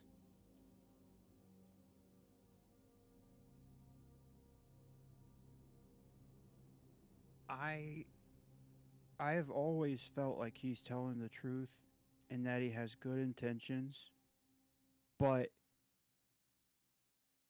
I don't know how else to say this. He looks like a bad guy. Like he's scary looking. Yeah. but also like he's been in the abyss for like a long time, and all of his magical power was used to send this place there. So I get tired after I cast like 10 things. I can only imagine. And this whole time he's been trying to come back, so I never, he never seemed like a bad guy to me. He's yelled at me before, but I don't blame him for that, because I told him I'd come here, and then I waited, and we did other stuff, and I guess he wanted us to go there now. But that's because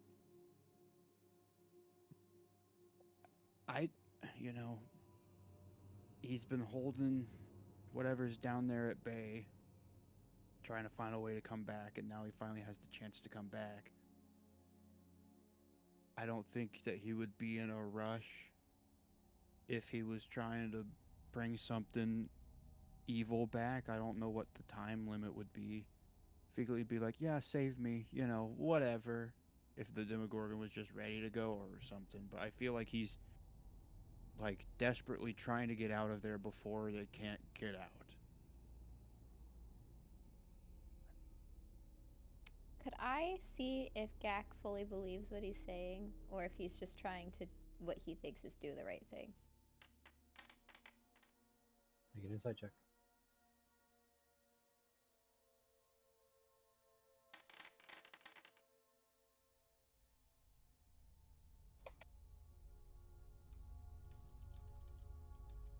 If you want to just message me instead of saying it loud. I can say it out loud if you don't mind. No, yeah, I don't mind. Yeah. 23, yeah. Gak, so I think because it's a 23 especially, he's not trying to hide anything, but you're wondering if he believes what he's saying. Yeah, like if he still believes everything, or if he's just like, no, this is what I should be doing, this is what I should be saying, like everything, like almost like he's convincing himself, maybe. There's maybe a little bit of that, but there's not really much hesitation. Mm-hmm. He's not hesitating to say any of it. He does think it's the right thing, and he also believes it. But you can also tell that he listens and respects his friends and his family. Okay. So if they are worried, now Gak's worried, and he's like, why is everyone worried? Okay.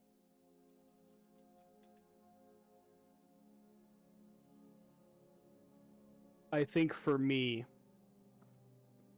my feelings are as follows. I don't think we're going to get information one way or another that will convince us to save or condemn this man and the whole city. So it comes down to, do we want to try and hopefully save him and whatever remains of his people? Or do we guarantee their destruction by doing nothing? For me, I lean towards whatever happened. I think they deserve someone trying to help them on this side. We're very strong. We've dealt with some messed up stuff. I'm not saying we should try to deal with more messed up stuff, but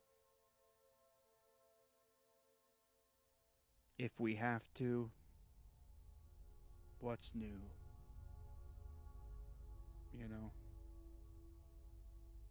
Very well. I don't want him and all of them to just, oh, never mind, we decided not to save you. Have fun in the abyss. a lot of people told me that you can be taken advantage of if you're too nice or whatever, but I'd rather be taken advantage of than not be nice.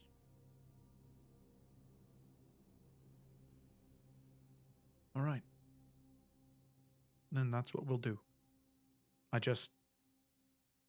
wanted to make it known that I had a bad feeling about this, but I will trust you and the rest of you, and I'll move forward and make sure that we bring that place back. I will also say, Rian, the stuff with the runes and the fiend thing that you're seeing, that I don't have a good feeling about that. But it's on me, And if it can get on me just from talking to him, who knows? I don't know. we won't know anything more until we move forward. So, But we'll protect you, Gak. We'll protect each other. Right. and then Iziran has some answers for you, clearly, and we should definitely get those. Yeah. And Gak will look at Liam when Enid says that as well, and he'll just kind of like nod to him.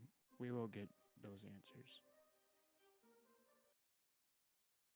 And then, yeah, I guess Rian would, well, I guess he would look to, Yursa to see if she had anything to add. No. I think after hearing what Gak has to say, and listening to everybody responding to that, she just gives Gak a nod.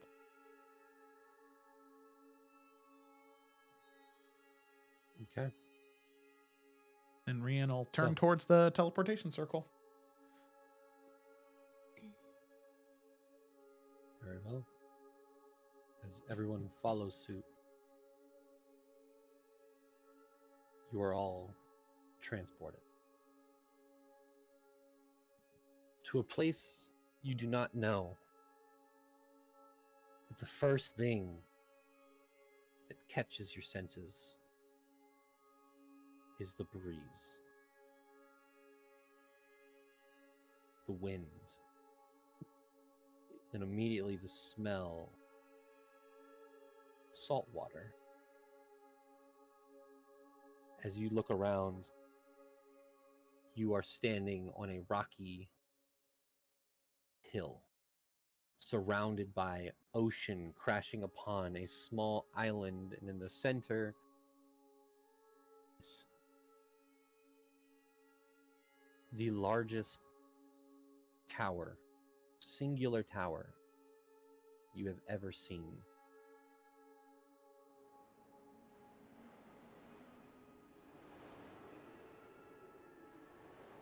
As you make it to Iziran's tower. And with that, we're going to take a break. We will come back. Woo! 10 minutes. Woo! 31 everyone's time. Woo! Thanks for watching. Stick around. We'll be right back. Woo! Whoa, whoa, whoa. Woo, woo, woo, woo, wah, wah, wah.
we're back. Welcome back. Woo! The party has just stepped through a teleportation circle in the last room of Izirin's observatory. As the party stepped out, as the party was teleported, they find themselves on a rocky hill face leading to a tower in the middle of the ocean. All around you is nothing but water. The only thing in front of you is this stone structure. So, you see a pathway to the entrance.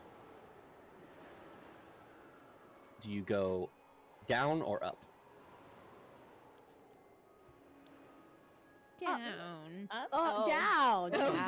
I still lean towards up. Let's split the We party. can go up. I think Let's go splitting the half party's the and best half. idea. That's Wow. always the best idea. Maybe there's only one all place you of can us- go.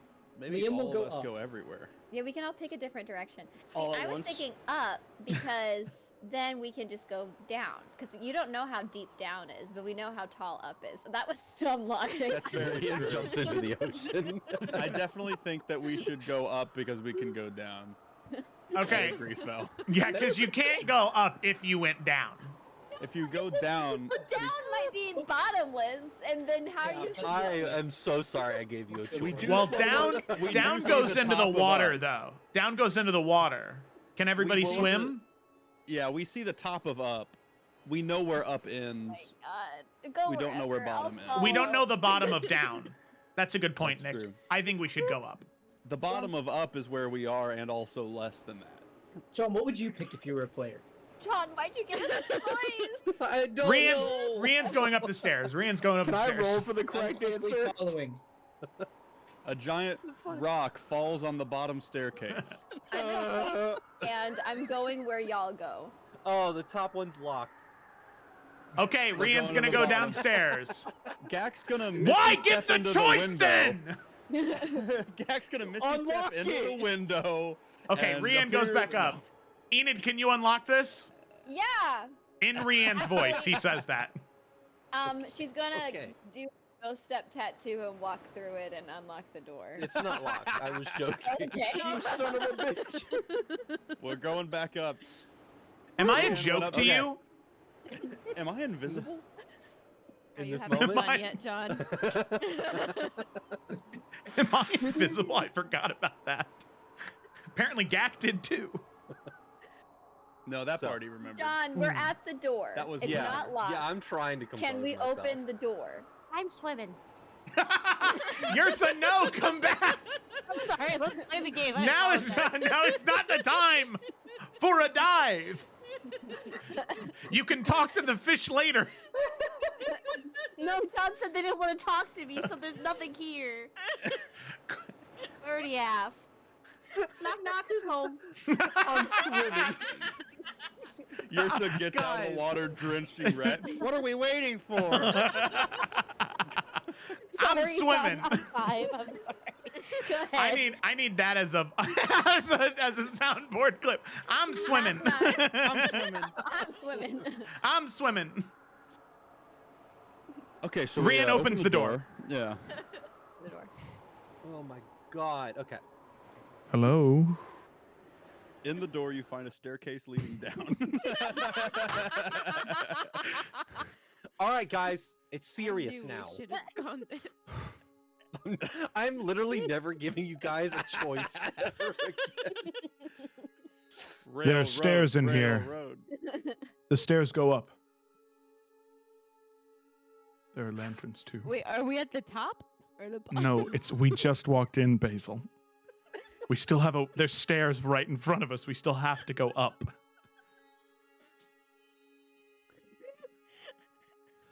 Okay, from the top of the scene, Rian opens the door. Oh, I have a headache. Oh. So we see stairs going up. There's I'm sorry, line. Okay, We'll- all right. we'll do From the the scene top, again. from the Top top, of the from the scene top, again. top of the scene. As you open the door. I was in it too. Why'd you have to laugh? As you open the door.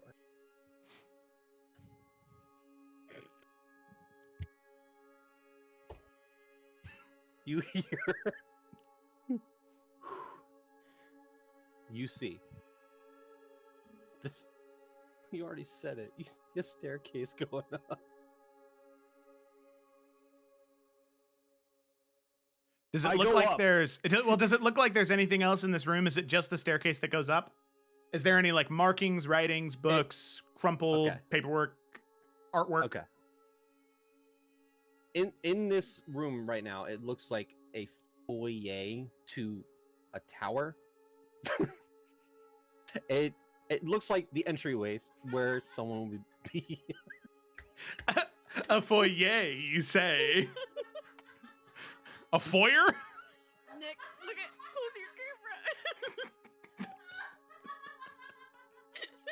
I saw Joe cover his mouth, and I was like, I can't let him sit there without showing that I did the exact same thing and my camera was covered. John's gonna murder us. He's gonna fly out. All right, from the top of the scene, I open the door. Let's go to break. There's stairs. We go up them. Brienne says, we've entered a foyer. Series of weird I'm language. so sorry, John. Okay, Brienne opens the door.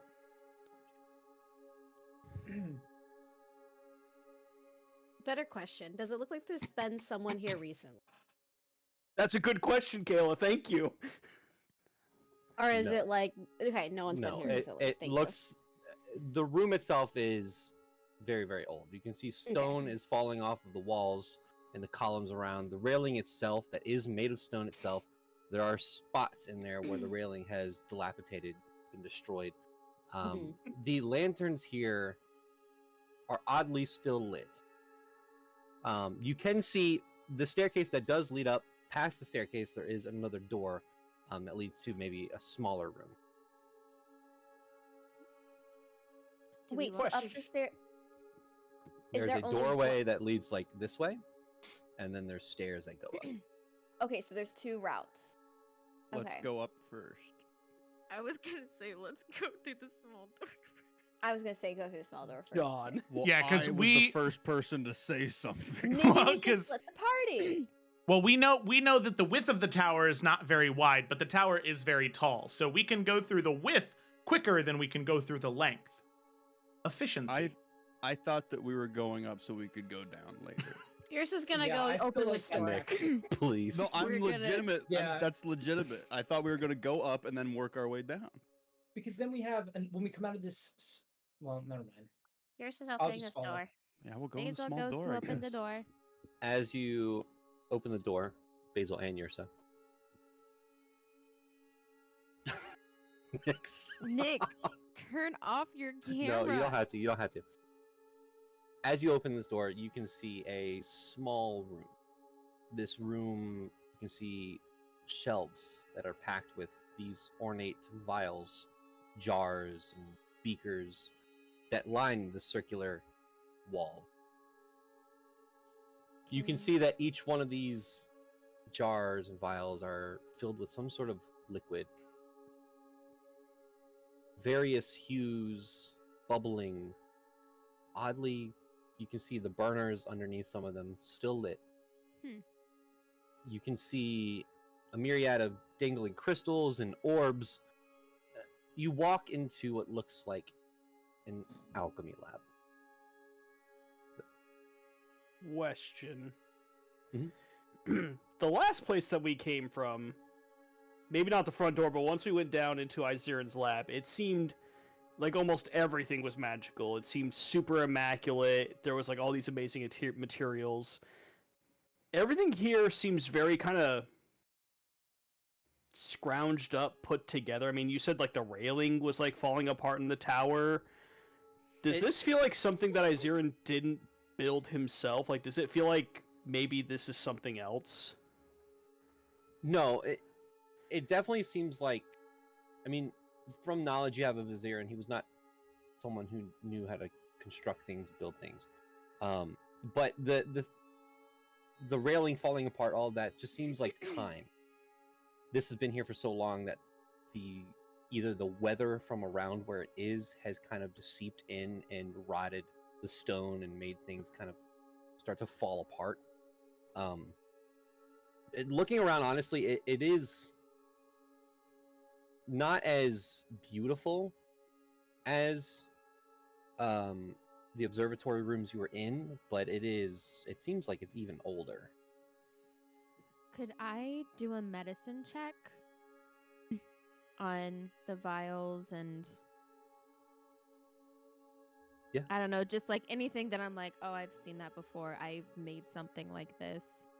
Yeah, go ahead and make a medicine check, and this will basically be to see if you can see any that are used for medicinal purposes. Okay. Oh, I got a dirty 20. I needed to I'm clicking that thing. I got a dirty 20. Okay. So with a quick glance, you can tell that just by the hue and the way some of these look, they do look like they have healing properties.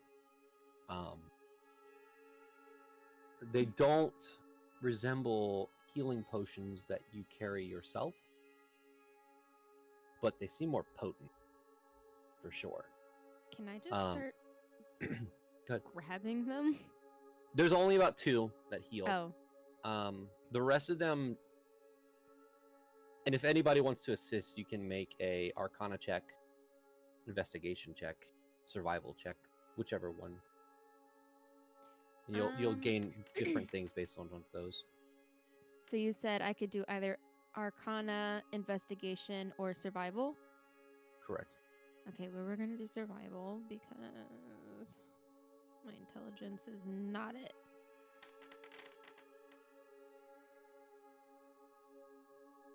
Enid could do an investigation check on them. Dang, Kayla. Good job.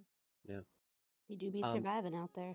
With your 28, Yrsa, you can tell some of these potions are definitely made from flora and different plants. One of them looks like, just kind of looking at it, and you can see some of the components next to it. One of them looks like it possibly could transform you. One of them looks like it could give you the ability to fly. And you can see that there are actually a lot of herbs and plants and spices that are odd that they're here because this tower is in the middle of the ocean. Right. It's odd that these are even components sitting here currently. With your Arcana check, Gideon, you can tell that some of these would have negative effects as well. Some of these look almost diabolical in nature. You get reminded of the sludge that you created. Not the exact thing from Basil's garden, but it has that aroma and that almost look almost cursed in a way. Ryan did have to step away for a moment. Oh. No, I got it right at the You're end. back. Ugh, Oh, okay. That's not good. I will say with your survival check as well, Yrsa, because it's so high, there are components here that do not look like they're from this world. Oh, wow. You can see... Like this plane, or... Correct. Okay. You can see feathers that kind of glisten gold, almost. You can see these teeth that almost look like they have a spiral at the end. And you can see horns. These horns that look... There's one fully intact, another one kind of crushed up. This horn is dark, spiraled. It looks similar to a ram or a goat's horn, but it is not of that nature.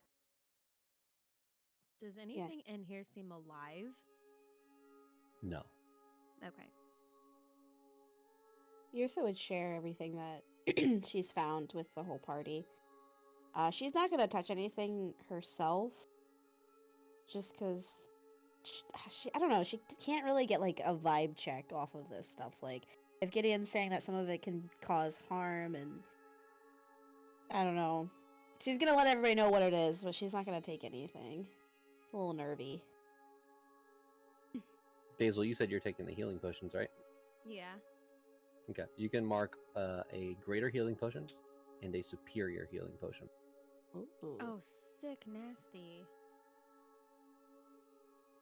You said Okay. greater and superior? Correct. Okay.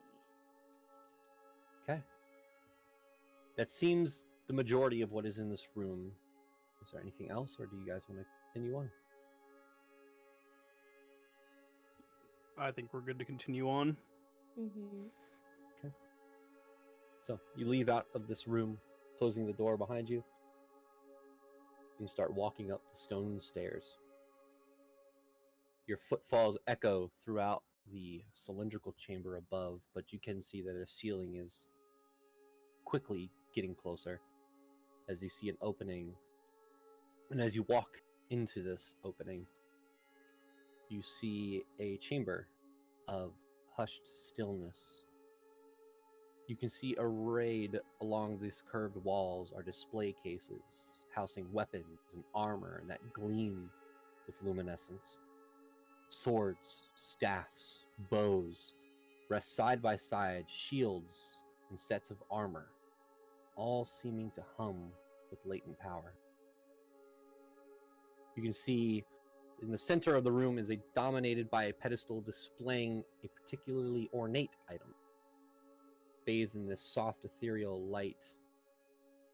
You can see high above the ceiling shimmers protective runes that you can make out, Gak, Gideon, and Liam, occasionally sparking with energy.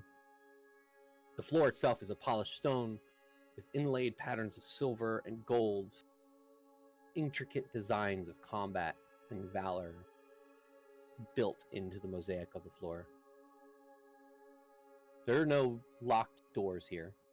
You can continue more as you can see a staircase that leads further up, but you are in a magical armory.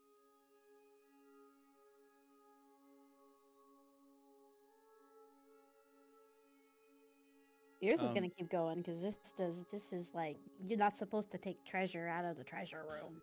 Yeah. Yeah. It looks like the protection runes are for the room in general, right? Seems that way. Yeah. Do these weapons look like a similar make to the sword that Rian has?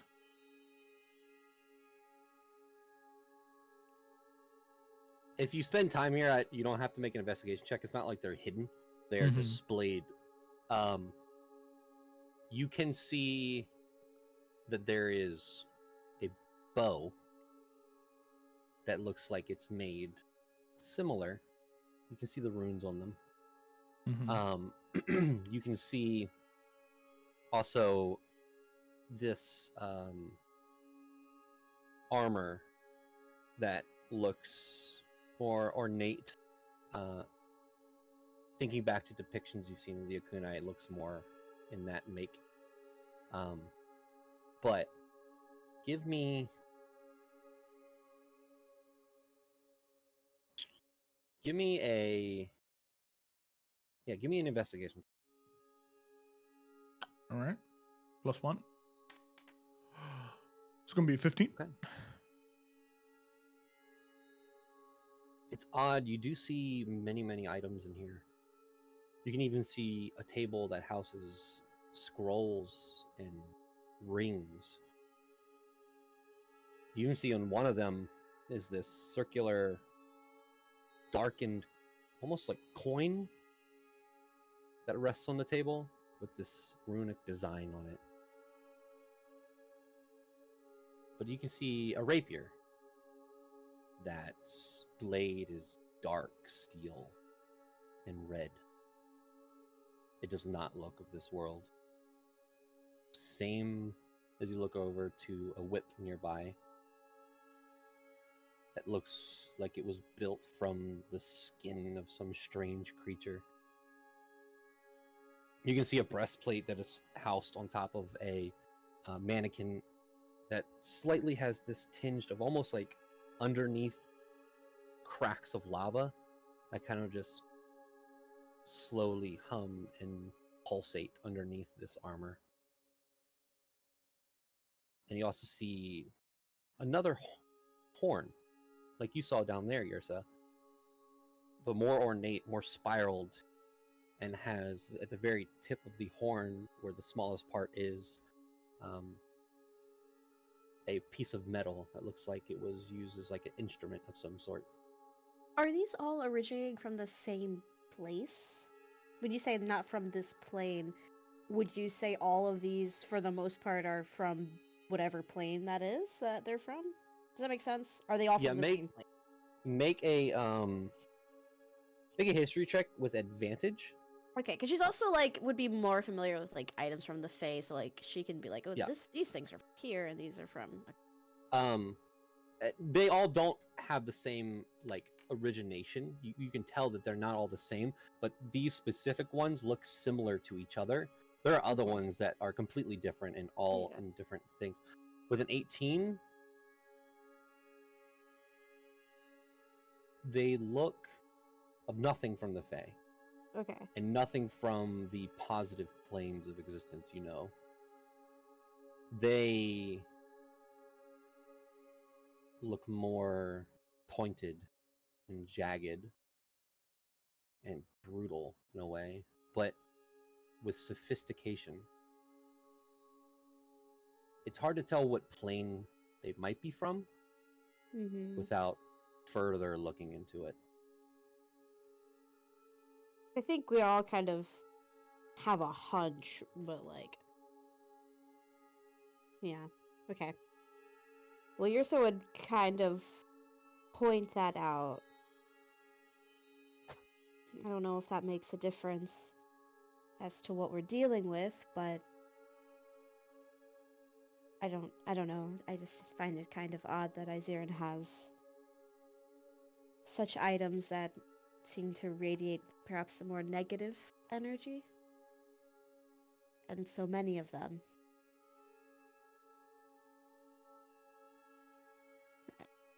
Regardless, it's best for us not to take anything from here.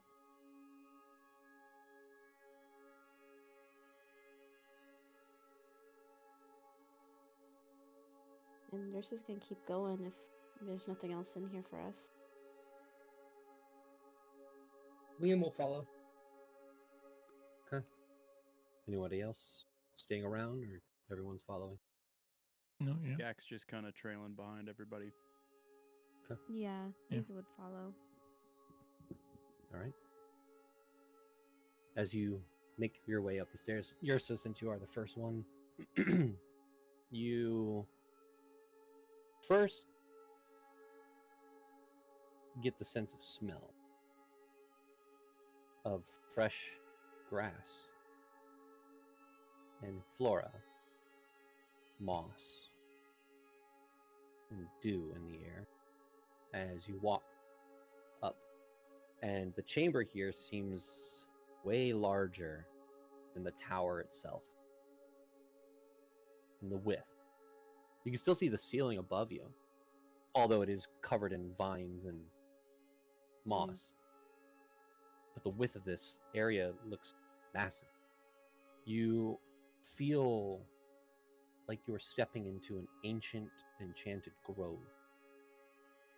The room is bathed in a soft ambient light that seems to emanate from the luminous mosses and fungi that cling to the walls. The air is thick with the mix of sweet and pungent aromas. You can see that each plant different from another one, releasing its own distinct scent. The floor is a verdant carpet of grasses and low-growing plants, some of which seem to move ever so slightly as if it was reacting to the presence of newcomers. The walls are adorned with shelves and alcoves that each cradle a pot or a terrarium that holds particular plant specimens, some glowing, other pulsating, some even whispering little inaudible secrets. You can see in the center stands a grand stone fountain where its waters crystal clear shimmer with arcane energy, and around the fountain are ringed several exotic trees and shimmering leaves. You have made it into the Garden of Eldridge Flora. This is a pretty room.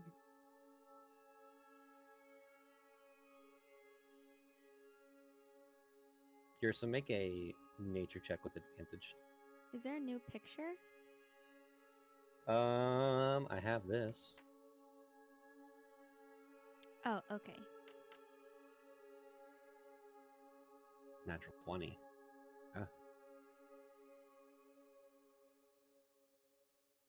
You see flora from all manners of the plains. Specific ones you know are from the Feywild. Other ones you swear from the Shadowfell. From... You can see even flowers that look made of gears and metal from Mechanus. You can see these almost peppers that seem to give off this heat as though they were from the Nine Hells. There are many applications for all of these different flowers, plants, vegetables. And now you realize exactly where those components came from in the alchemical lab beneath. The amalgamation of nature from all planes of existence in one room. Yeah, her mind is like blown because she didn't think all these things could exist in one space. Whatever magic is happening here is beyond my comprehension. I mean, this is incredible. I don't even know what to say. I just kind of like looks at Gak to see how he's taking this. Gak's just like he's kind of wandering around, slowly walking and just looking at everything.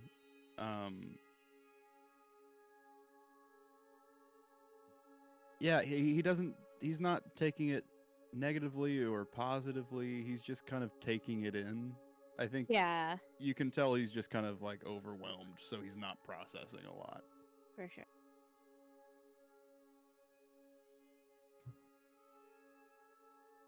Again, there are no locks in this room. There are no way to keep you inside. There is no puzzle. You can continue walking. Yeah, Rian would just be at the front with Yrsa. Oh, well, I was gonna say she's gonna look around probably for a while Oh, until okay. somebody goes up the stairs, then she'll come. But she's like, ooh, look at this one. Does this one talk? Like, she's just like a kid in a candy store. Yes. And as you do, you can see some of the plants start to liven up a little bit more, but not in a way that seems comforting. Oh, now she's sad. You can see one of the larger Venus flytraps on the other end just slowly sits up and opens. Can I go up where Yrsa is too? I keep forgetting that I'm also a plant girl. Come freak out with me. I will. Let's fangirl together. Basil, come look at this thing. Isn't he beautiful? Oh my goodness, look at its giant mouth. Hello? It does not speak. But those with a passive perception higher than 16 can notice as Basil and Yrsa are like talking to this and conversing with this plant that small vines are starting to make their way behind Basil and Yrsa as though to go and grab their legs. Well. And they don't notice it because it's behind I'll them. say they don't notice it because it's behind them and they are talking to this plant. I wonder if it's mean. Gak will perk up and run over. Yeah, Ina would follow Gak as she would like loop through their arms and be like, "All right, plant girls." Time to get going. As you pull them away, the vines underneath miss their target and retract back. You're saying, Basil, you notice this now. Oh, well, that was mean. Maybe they're just very hungry. I'm sorry, but you cannot eat us. I hope you find a snack soon. Feed me. Yep. I need some water in the worst way. All right. I think Liam definitely took some time to gander, but I think like many others, he's just in awe. But even so, he's going to start going up the steps. Yeah, Rayanne especially doesn't trust this place, so he'd be right up there with Liam. Okay. Basil and Yursa, are you still staying here or are you leaving? Just Enid sadly would try walk to away. usher them away, yeah. Okay. Bye. I'll after the sessions, I'll tell you all the plant names.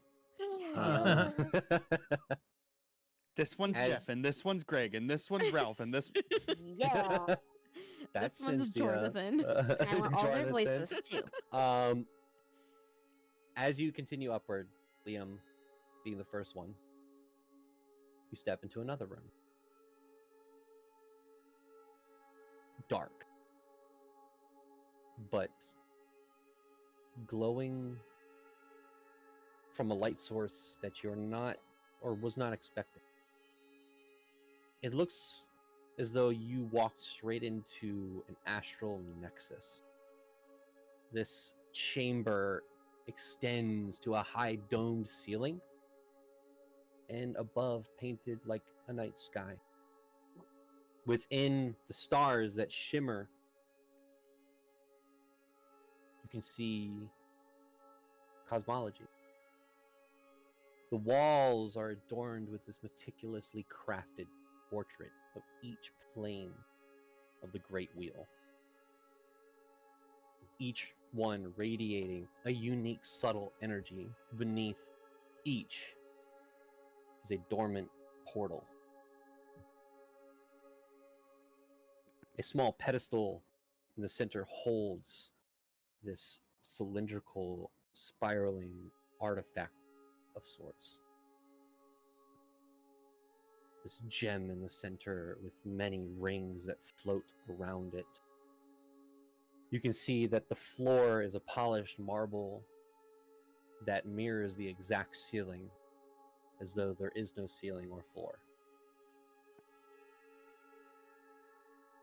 You can see that arcane symbols slightly glow within this room, and even more around the archways of these doorways to each plane.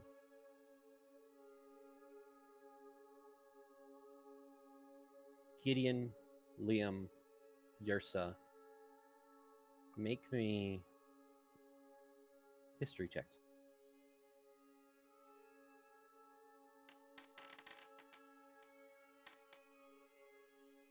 Ooh! Yursa. And I'll take you back to the Sirens Tower thing. I don't have a image for this. Yursa, you can see all the planes, and because you are a Rift Warden, you are very well. You have very much knowledge in the different planes of existence in the Great Wheel's cosmology. And there is a doorway for each one of these planes: Arcadia, Mechanus, Limbo, Elysium, the Abyss, Pandemonium. All of them are here. There is one missing. The Nine Hells. Oh. That's so suspicious. Yeah, Yursa returns to everybody and explains. And I guess these go to each of the different planes. I do not recommend opening any of these doors. But the Nine Hells is not here. All the others are. I don't know what that means. Gideon, yes. Question for John. Just I kidding. mean, does it look like there was a spot that there should have been a door for the Nine Hells, or does it look like this place was built and the Nine Hells was purposely excluded? This room is perfect in design. There is not an excluded or destroyed section for the Nine Hells. It was purposely left out. Got it. Is there a spot for the material plane? Is it like implying that this is located in the Nine Hells, so there would be a spot for the material plane to access that one? What's your passive investigation? That was Felicity's big brain. I don't know about Enid's. My passive investigation is 15. Okay. So, based on that question, there doesn't seem to be a portal for the prime material. However, looking around, that central spinning artifact of sorts, or tool, whatever, you can tell is meticulously placed in this exact spot. And as you kind of look around, you can see that the mosaic of all these portals create these lines that go directly to the center of the room. With that knowledge, if you relay that knowledge, those in the arcane arts, Gak, Gideon, Liam, this wouldn't be so much. I guess this maybe, yeah, okay, it would be Yrsa too. Make Arcana checks.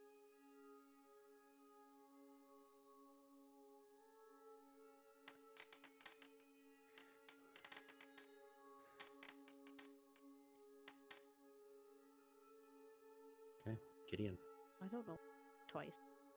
Gideon, you're looking around, and you can tell again this place is perfect in its design.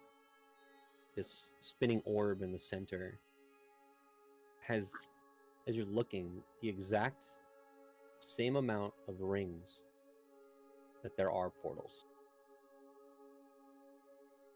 You can tell that these lines that meet in the center, and you didn't notice it up until this point, just because you've been paying attention to everything around you, but you can feel this slight surge in your magic. Gak, you can feel this too. Everyone, Gideon, if you say this, everyone who uses magic can feel this power slightly enhanced. And Gideon with a 27, it's weird. This tower is in the middle of the ocean with all of these different extraplanar things. How is this possible? And then you think back to early readings of magic, the arcane, how it works, the weave as a whole. That the world has known magic is built on ley lines, traversing this invisible grid across the world. There's no coincidence that this place is here, and that these was specifically created here. You can tell that this tower sits on top of an arcane ley line, a convergence of them.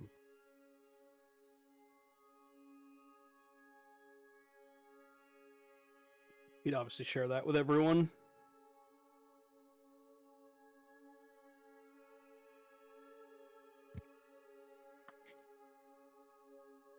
Just keeps raising more questions, doesn't it?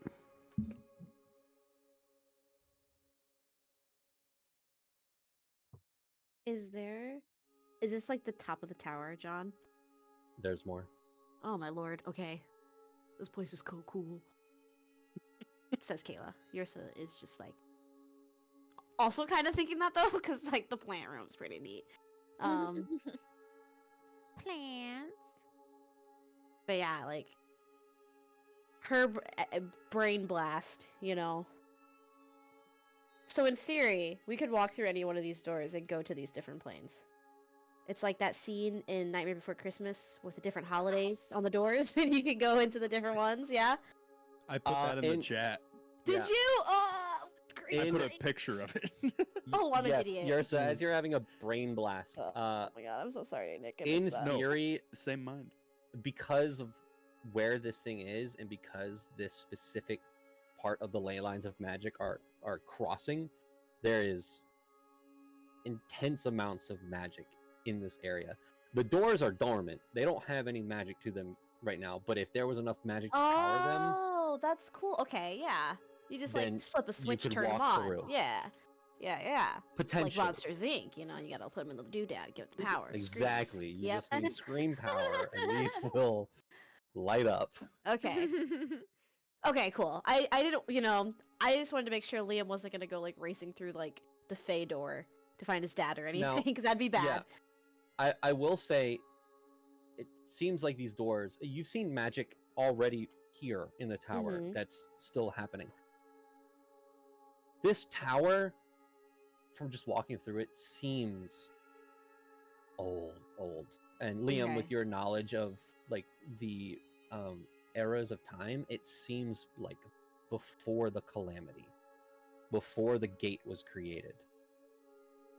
So maybe once the divine gate happened, these doors went dormant.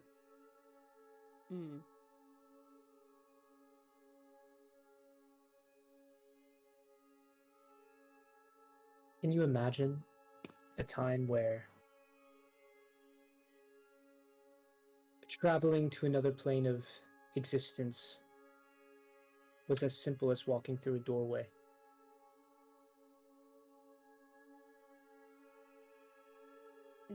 I think in some cases that would be a beautiful experience. Others might take advantage of. I think that what happened to Ventus Ferrum is enough of a cautionary tale for me to know that it's not something that people should wield anytime soon. It's incredibly dangerous, and I'm sure that it has repercussions that you have no way of knowing what they are. Like I said, look what happened to Ventus Ferrum. I would hate for that to happen again. How do you plan for Izirin to use his book to bring back Ventus Ferrum?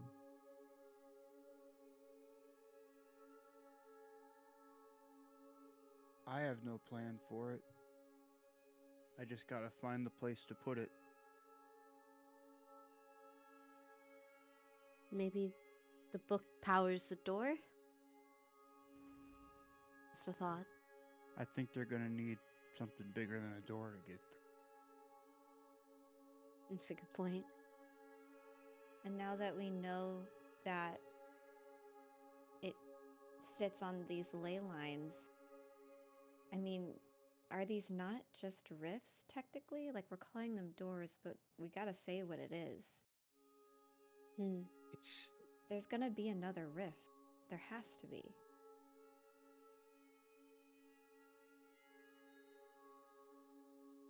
Well, I think it's a good point, Enid. I think now, should they be powered and reopened, I think now they would be considered rifts, right? But perhaps if what Liam you said, if this place is that old, before there really wasn't such a thing as rifts, right? There wasn't this force that divided and separated the planes as harshly as there is now.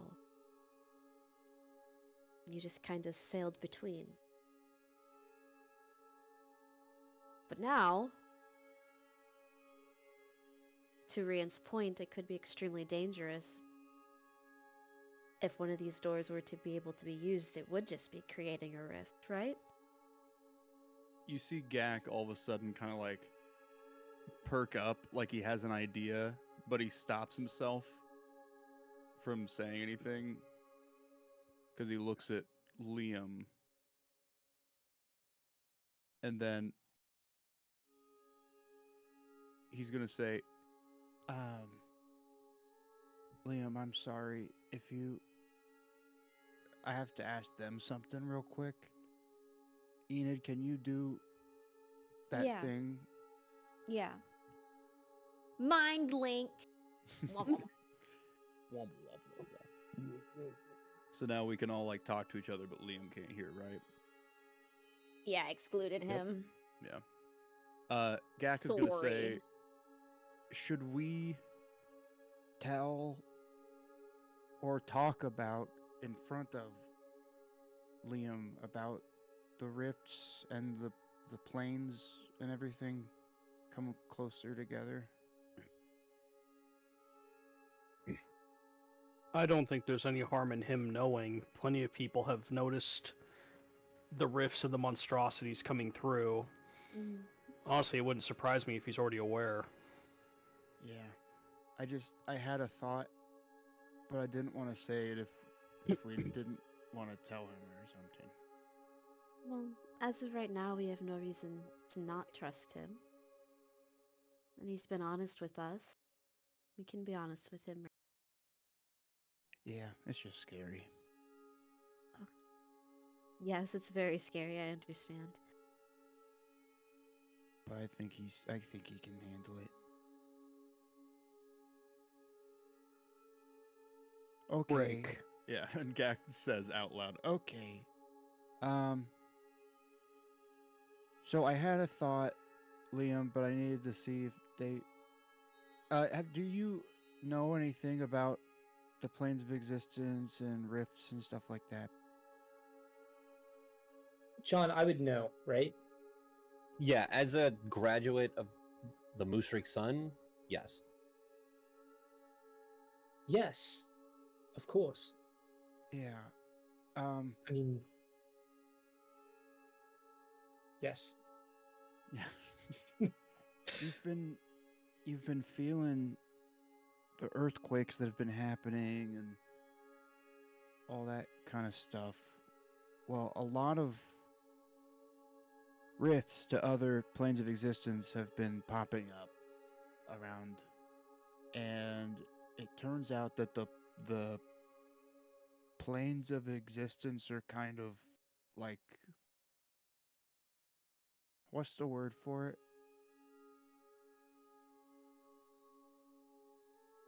The veil between them is starting to tear and weaken. Yeah. How do you know this? We've had confirmation from multiple different sources. Can you please provide those sources? The Raven Queen, a dragon that can tell the future. I'm a Rift Warden. Yeah, so am I, and so is Enid. Yeah. How long have you all been doing this? Since we Not met, very long, actually. mostly. Not as long as you think. I Yeah. joined you later. That's true. And technically, we haven't closed any rifts yet. It's just something we've wanted to do for a long time. A lot of shit came up. We're We're working on manifesting out it. here. We kind of feel that in like 1 or 2 more arcs, we'll be able to do it. We had to save the continent first in our defense. And we had They to were go to in the danger. Astral There were Sea vampires, and- yeah. Yeah. Mhm. We fought vampires. And, Yeah. I killed my father. yeah. Mm-hmm. Yeah. That was just a want, not a need, you know. Poor Liam, man. I don't know. Depends on who you ask. I agree. My I was brain just is like, hurting. nope. No, I'm just kidding. So you want to close rifts, Yeah. yet you are here to possibly open a very big one. It Well, is a that's- conundrum. That's a beautiful smegme into my next. So, I was thinking about it. Sending an entire city into another plane. That's like a big thing. And I feel like it's possible that all of this has something to do with the planes not being stable. And we're worried that bringing it back will create a rift. And maybe that's true, but if there's anyone that can help us,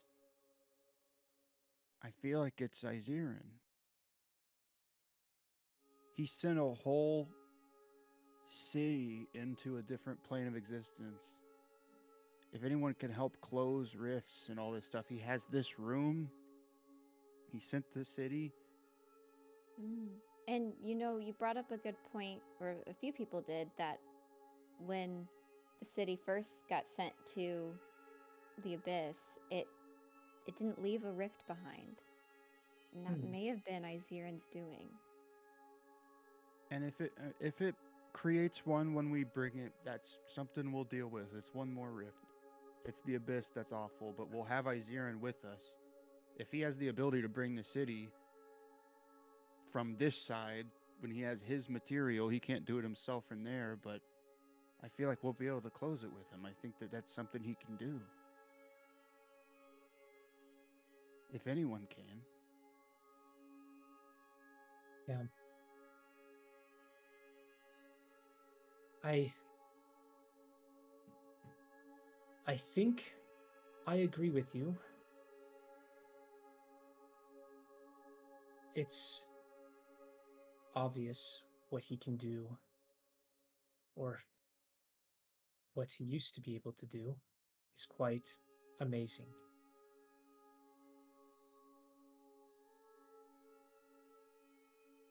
Yeah. I think you ought to see this through, and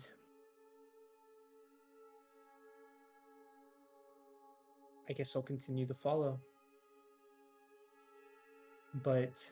And John, I want to start looking at the doorway that would lead to the Fae.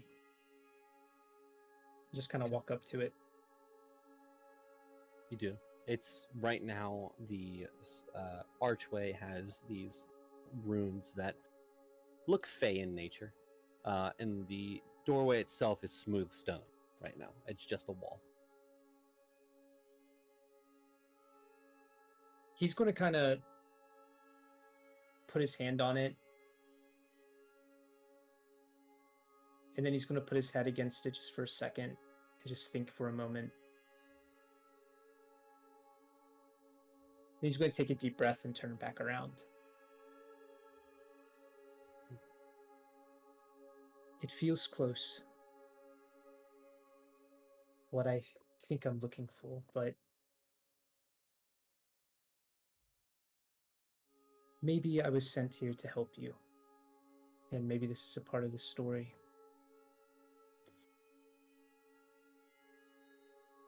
Well, Liam, if you don't find what you're looking for in this tower, then you definitely were sent here to help us, because once everything is said and done, we'll be able to help you. Absolutely. I know of a very special place where we can go that can take you to the Fae. It's very far from here. And very far. I cannot stress again how incredibly dangerous it is. But I also understand love that you have for your family. And if you help us, continue to help us, see this through, like Gak said, we will gladly help you, and I can show you a better way to get there. She kind of walks over and she'll offer her hand. He'll look around at everyone and he'll take it and smile, and maybe I did find what I was looking for. And he's ready to continue. Well, I had one more thing. Oh, let's hear it. No, not she's gonna in her head talk to Moon and say, so do you and the other Moon police remember any human or elf from the material plane just stumbling into the Feywild?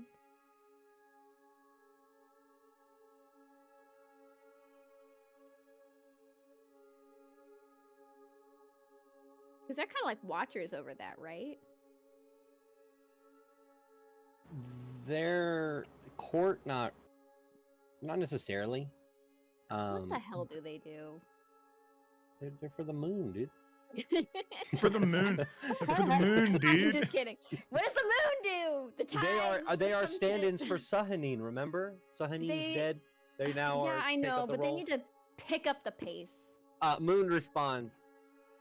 There were many that traversed the plains before the Divine Gate. I'm talking Not way one after that. that's. Sorry, I don't know. That's all right. I just hope his dad's okay. I could look for him. I mean, sure. I have no idea. The Feywild's got to be huge, right? Like you just gotta. Oh, immense. Oh. Is there like a description? Short hair, long hair, eye color, court he Yeah. might have walked into. Yeah. And then she will, just as you guys finish up your conversation, Eda will say, where, do you remember not only what your dad looks like, what he was wearing, but also where you guys kind of opened that rift to? Like in the Feywild. I know it's the Feywild, but do you remember any sort of season or any sort of atmosphere? No. My father, he just disappeared. If he is there, he would be looking for summer's twilight. Does that Did ring you any catch that, bells? Moon? No, it doesn't. I will say you do hear from Moon. Does he remember what time of the year it was? What time of year was it? Summer. You hear that, Moon? Yeah. Okay, so I'll start in the summer court. It's weird. Okay. I'll look around, I guess. Thanks. I mean, make sure you still take care of you, obviously. But Yeah. I'll let him know that I have a friend on the other side helping us out. You guys take care of yourself as well. Are we in a dangerous spot? I can't see very well there. There's ley lines and old rift doors from before Sounds the right Divine up y'all. Gate. Sounds right up everyone's alley. Yeah, in a way, we're right where we need to be, right? Just be safe. Okay. You too. Bye. Bye. And then out of her head. All right, so that wasn't just me being curious, though. Sure, I was. I have a connection in the Feywild that I can communicate to telepathically, and I mean, I don't know if you know anything about moon elves. Actually, no one knows this about moon elves. Never mind, I'm not gonna say the thing that's secret. Anyway, yeah. Okay. Almost got the moon police sent after you. Whoop, whoop, it's a son of the police. Exactly. Okay. Eden's foot is in her mouth, and then she's like, but anyway, so my connection's going to help you, or help look. Maybe she can find something. I appreciate that. How do you all talk to so many interesting people? It just For happened. the longest time, she was the only person I talked to. Plot That's a story armor. for another time. Plot armor. What was It's that? been a crazy 6 months, Liam. I can imagine. I mean, we were pretty surprised about what happened with you and your dad. So really, we just all have stories similar to that. You're just hearing about all of them instead of just one at a time. It's easier when we all come together one by one. Yeah, I imagine it is. But that definitely brings us together, so. It does. Also, we totally should have stolen a weapon for Liam from that place. I know arcane sigils and everything, but your longsword's not doing it. So, are we continuing up the Sorry tower? to just diss you and then move on. Here, you can take these that will at least give you a little bit of an oomph next fight we go into.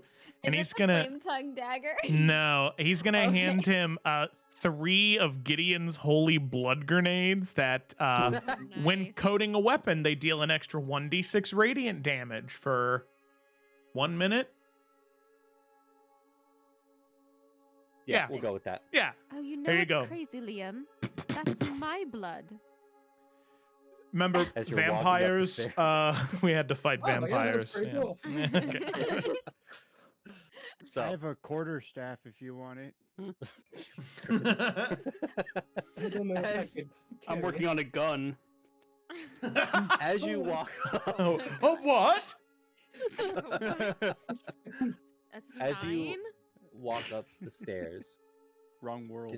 into the next room, you see a library, a large room of towering bookshelves curved to the room they are placed in.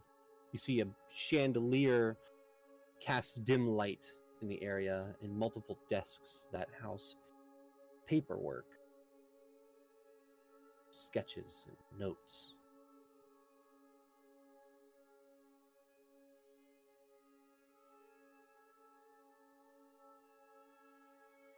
Are there any papers that like were being mid-written? Any just like thoughts or journals or anything like that that are out Good. and exposed?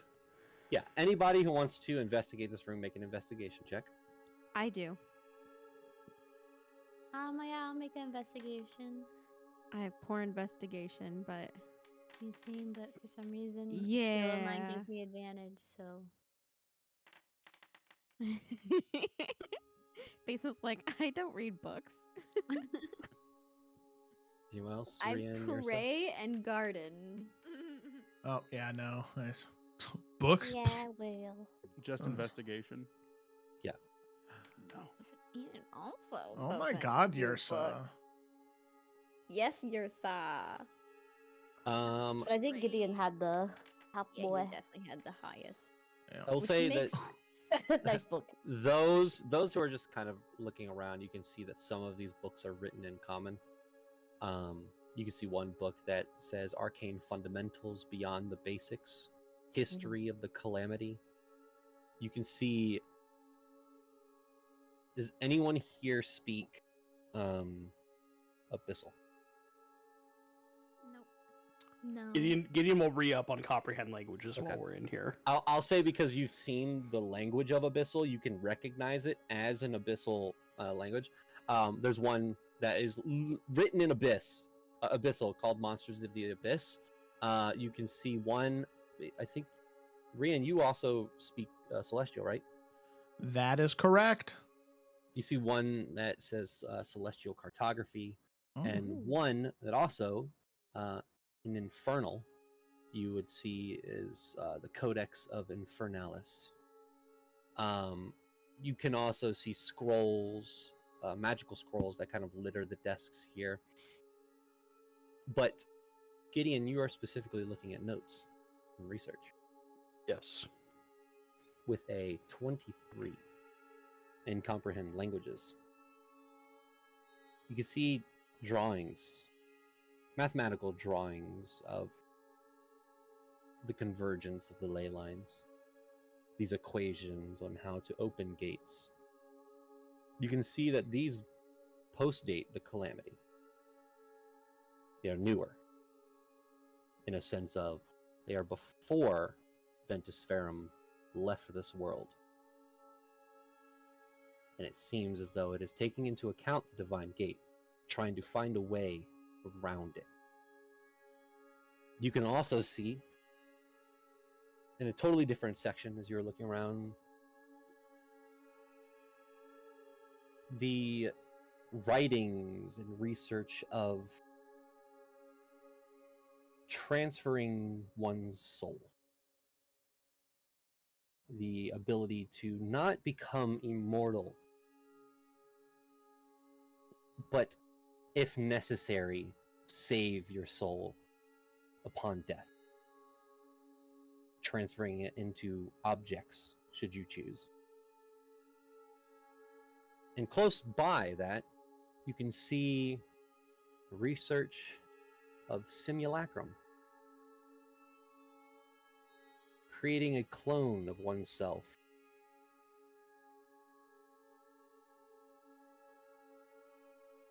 The odd thing is, Gideon, some of these notes are written in Infernal.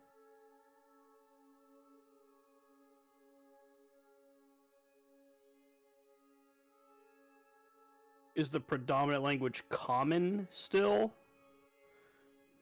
Is it Infernal? It's mostly Infernal. Ooh, that's not a good look.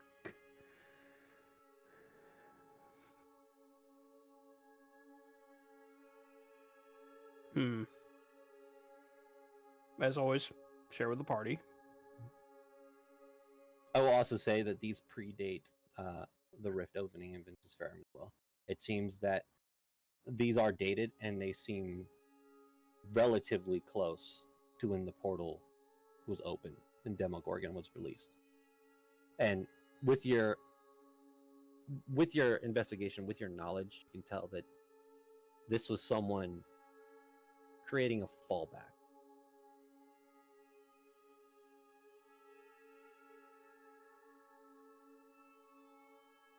So, have we figured out why Izerin has what seems a connection to the Hells before everything happened? Is that an agreement? Are we in agreement in that, or? We certainly haven't figured out what or why, but It's clear that yes, he is.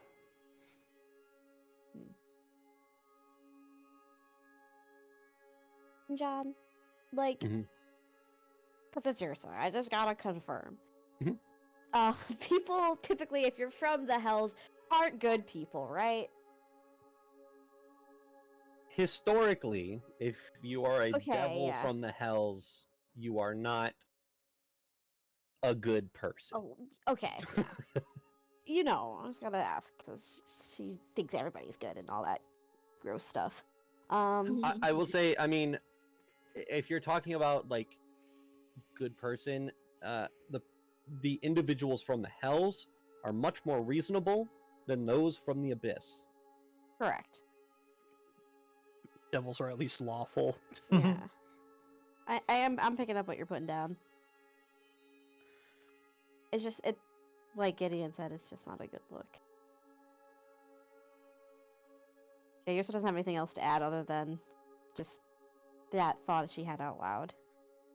Okay. Is there yet more, John? Like, another floor? There seems to be one more.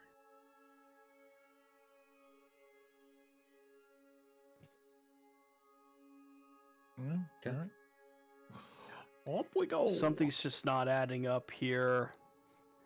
You continue up and you reach the top floor. A bedroom. Though it bears the weight of time and weather, as you can see, the windows around are open.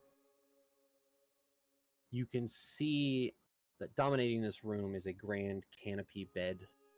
Its fabrics showing the wear and tear. The aged wooden wardrobes and chests that encircle this space. What you do notice is there is a painting on one of the walls. predominantly displaying a detailed portrait of Ventus Verum, floating above the land, while Izerin holds the book that Gak carries in his hand, capturing this moment of power. You see nearby there's a telescope that stands poised at a window, aimed up towards the stars. And throughout the room there are tables and adorned with trinkets and this memory of this wizard's life. You can see that the candles here are unlit, but the room itself is lit by the sun.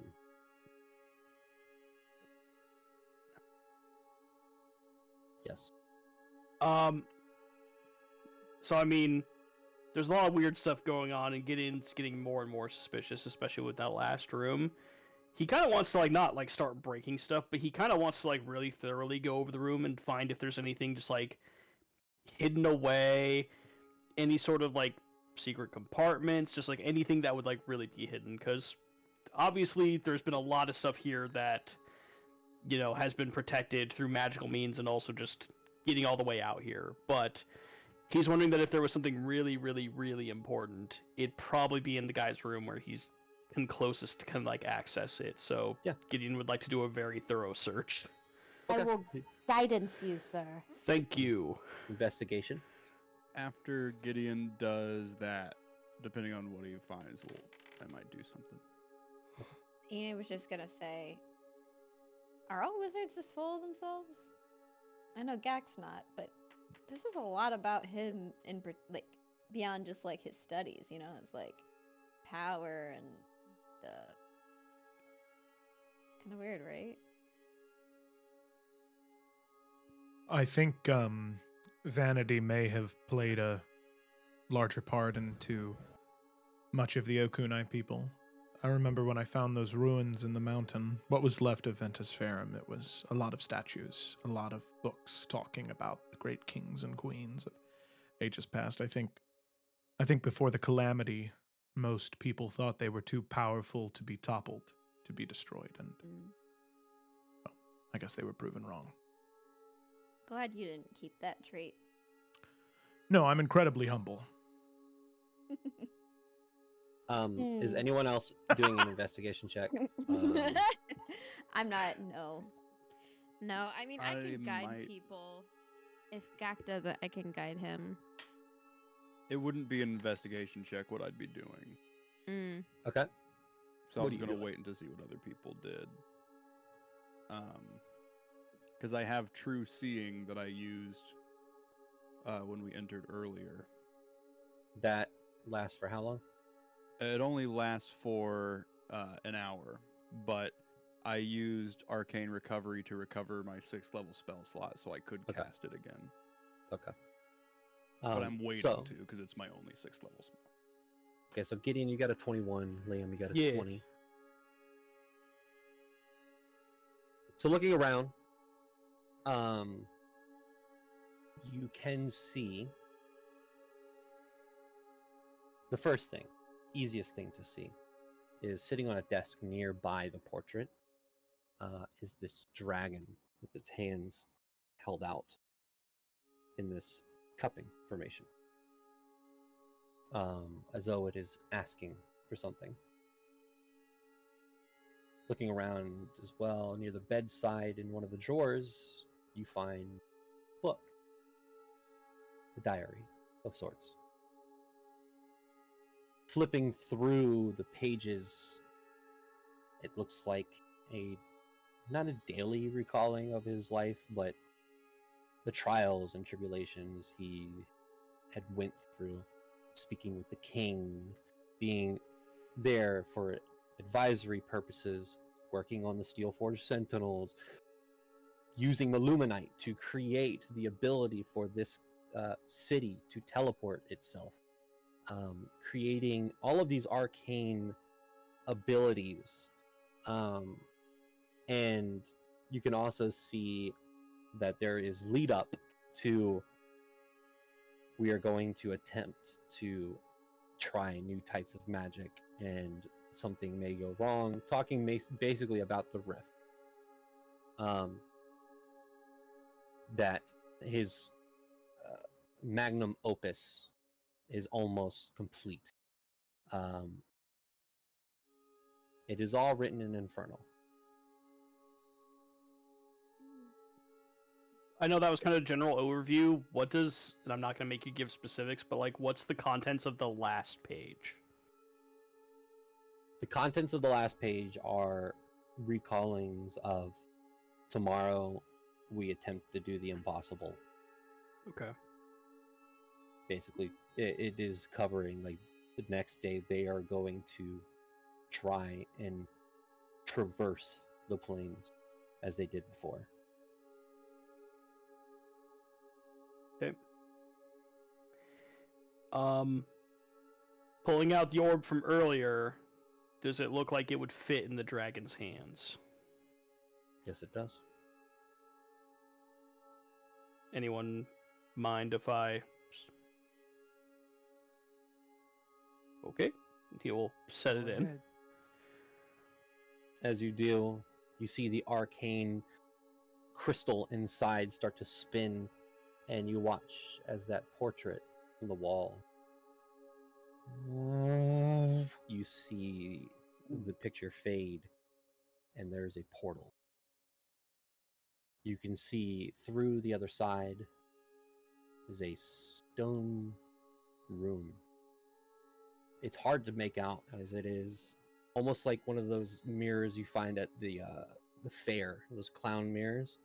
It's warping and shifting, this purplish glow. There's a room on the other side of that portal. Does it look like just a room, or does it look like a hallway that leads to like doors and stuff, or does it look like a singular room? It looks like a room with an archway, but you can only see about that much. Got it. Well, guessing it's that way. Through the portal we go. I feel like I'm worried we're missing something downstairs. I mean, we can always come back. There are no more choices. I'm taking them away. There's no more downstairs. That door was locked. The downstairs is gone now. Let's go through the portal. Okay.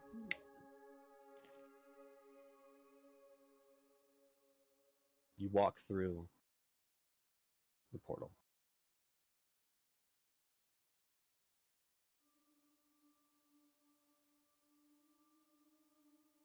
On the other side, as you walk through, all of you, you see a large stone chamber of sorts.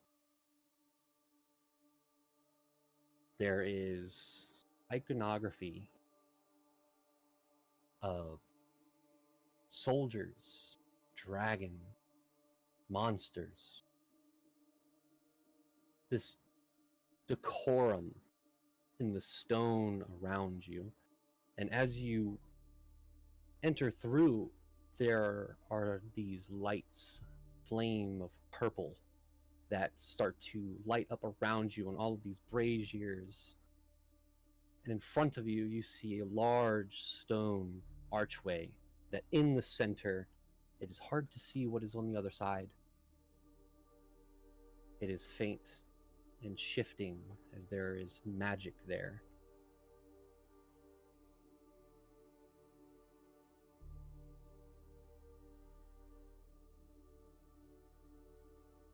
There's only one way to go. Do you walk up towards this archway? Gideon will proceed, yeah. Yeah. Mm-hmm. Yeah, I think. Okay. Like I said before, Rian's trying to lead throughout this to be at the brunt of anything that may come from the front. Okay. As you do, still not being able to see through, you hear as though set on some sort of trigger. Only the who possesses the book may enter.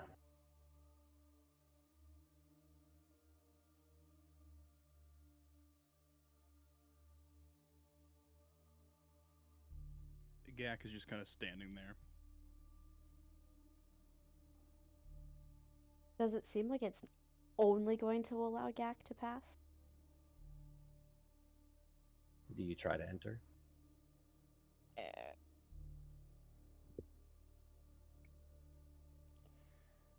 No, because I don't want to get blasted into another universe. You're I don't saying think. just go ahead. I don't think we should try to call Izurin's bluff. He doesn't seem the type.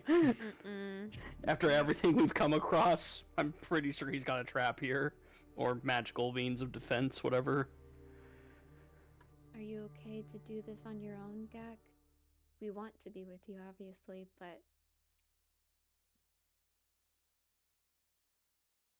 but Gak kind of just like takes a couple steps towards the portal and he turns around to face everybody.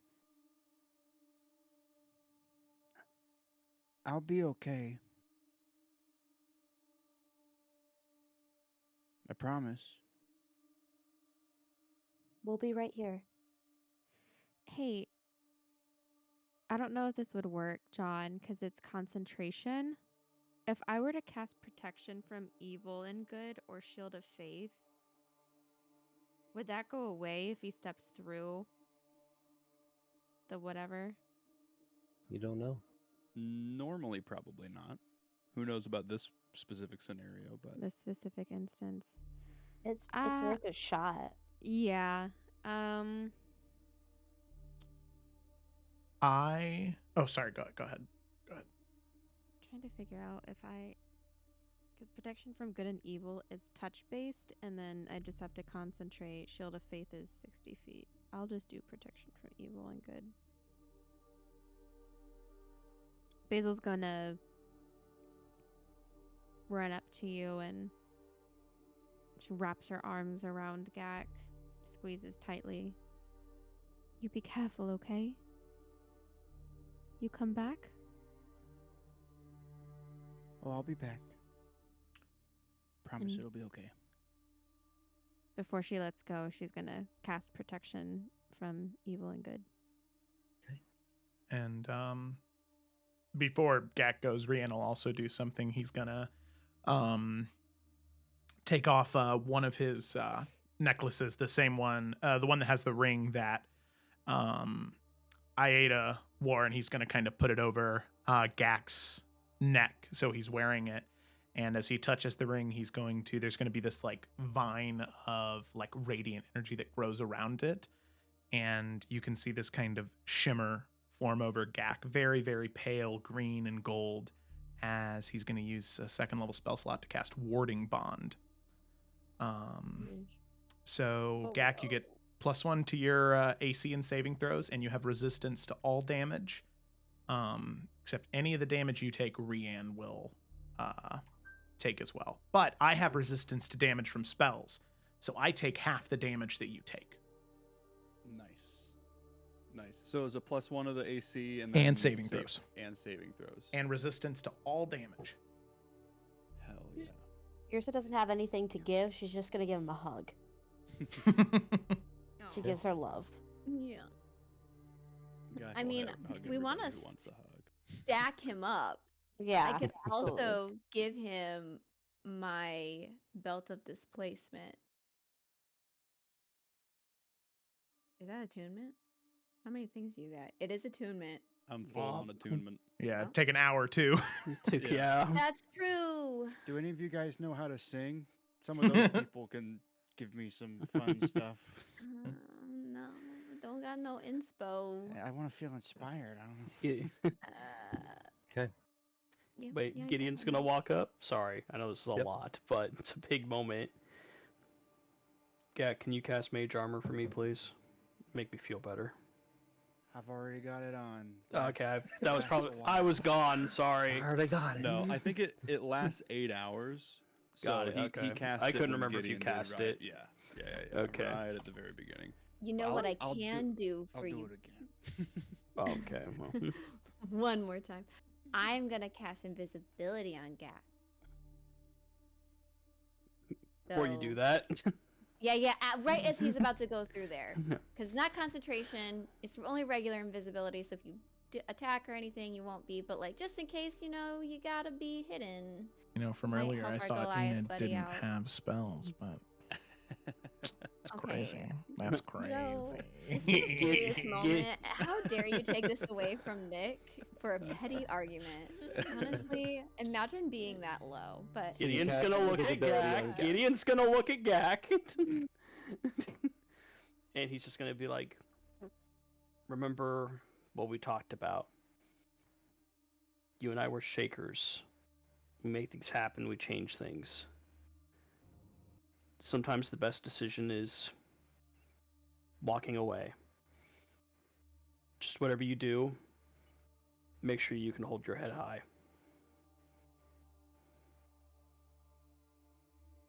Thank you, guys. And Gak, like a kid who came home and visited his parents on a weekend from college, holding just a bunch of food and stuff to take back to his dorm, he steps through the portal. A bit with trepidation at first, but as you step through portal behind, you can see your friend on the other side in faint shimmers. Unfortunately, all the magic that you did have going once you step through this portal is dispelled. Dang. Gak, what you see on the other side is a large,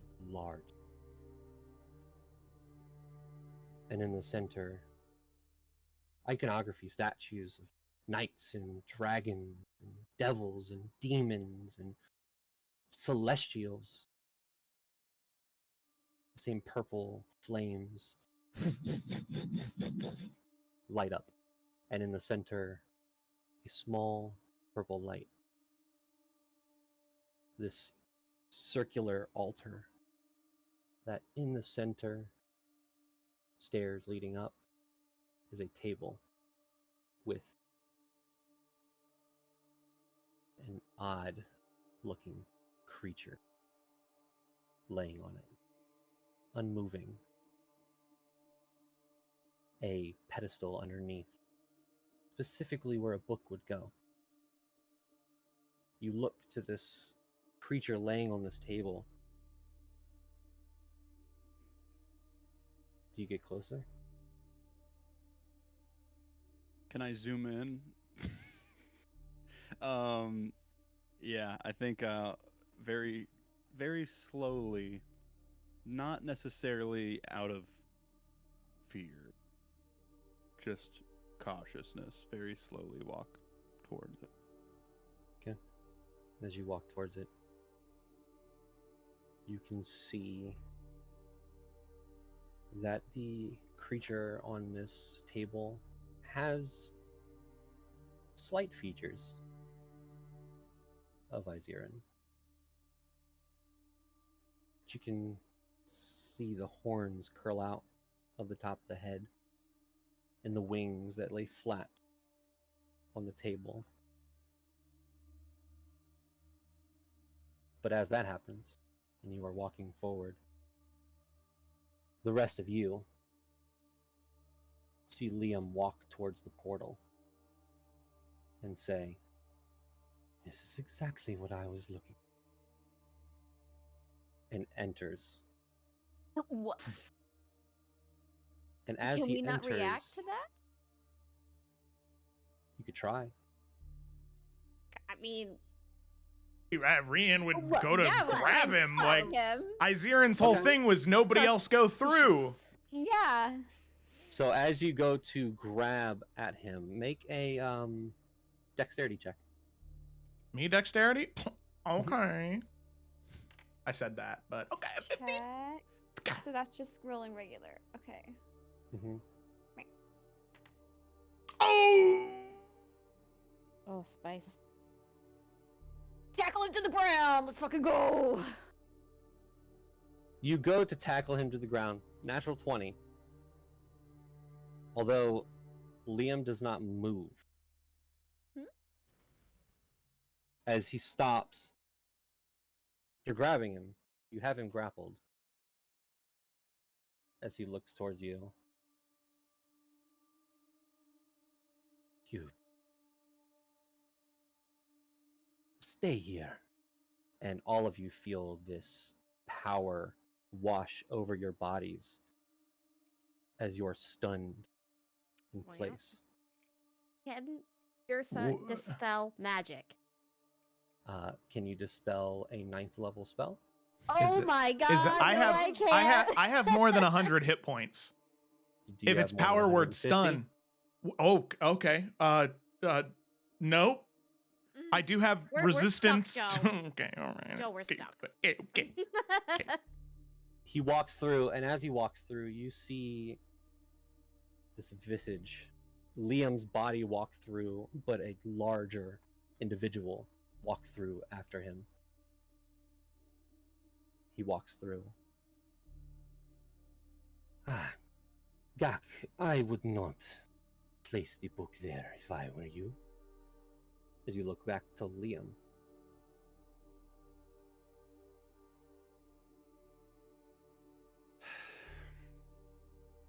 Why? I have a proposition.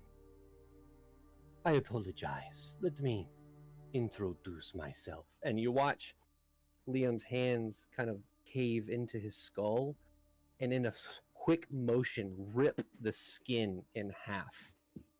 As he throws it to the ground, you see a creature stand in his presence, in his wake. A red-skinned individual with large wings and large curled horns, raven almost feathers attached to another set of wings with a large staff. As you see, I have much to discuss with you. You may know me by many names. Archduke of Kenya, Lord of the Seven. But some call me Mephistopheles.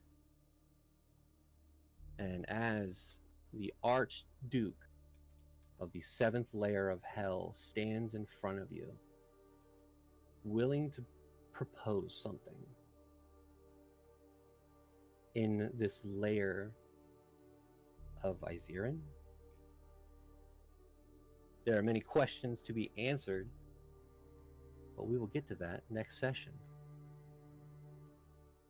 Damn. Oh my Liam, god. I fucking cannot. Oh my Liam, God. more like Liam, am I right? He is Got lying. him. I am a devil. Fuck off.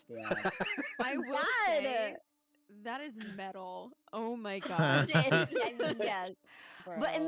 guys, he almost died twice. And we were so kind. He was holding back his evil powers. He couldn't show us Yeah. that he was so powerful. He kept I being will, humble about it. He was like, I couldn't have done this without you guys. I don't know what I'm looking for. You see this individual, by the way. We shook hands. Holy Whoa, you're so cool. Shite. Pretty sick. Wowzers. That's definitely David Grohl. Dave Grohl. Pick of Destiny. Yeah, for sure. So, thanks for watching. Joe, Evan, if did you you want know to take about us this, out. or are you also surprised? Oh, yeah. Oh my God. Thanks for watching, everybody. Be sure to tune in on Saturday for the Isles of Iverion, Tuesday for Salamander Coast, and next Wednesday for the Tales of Evrand. Thanks for watching, and we'll see you next time.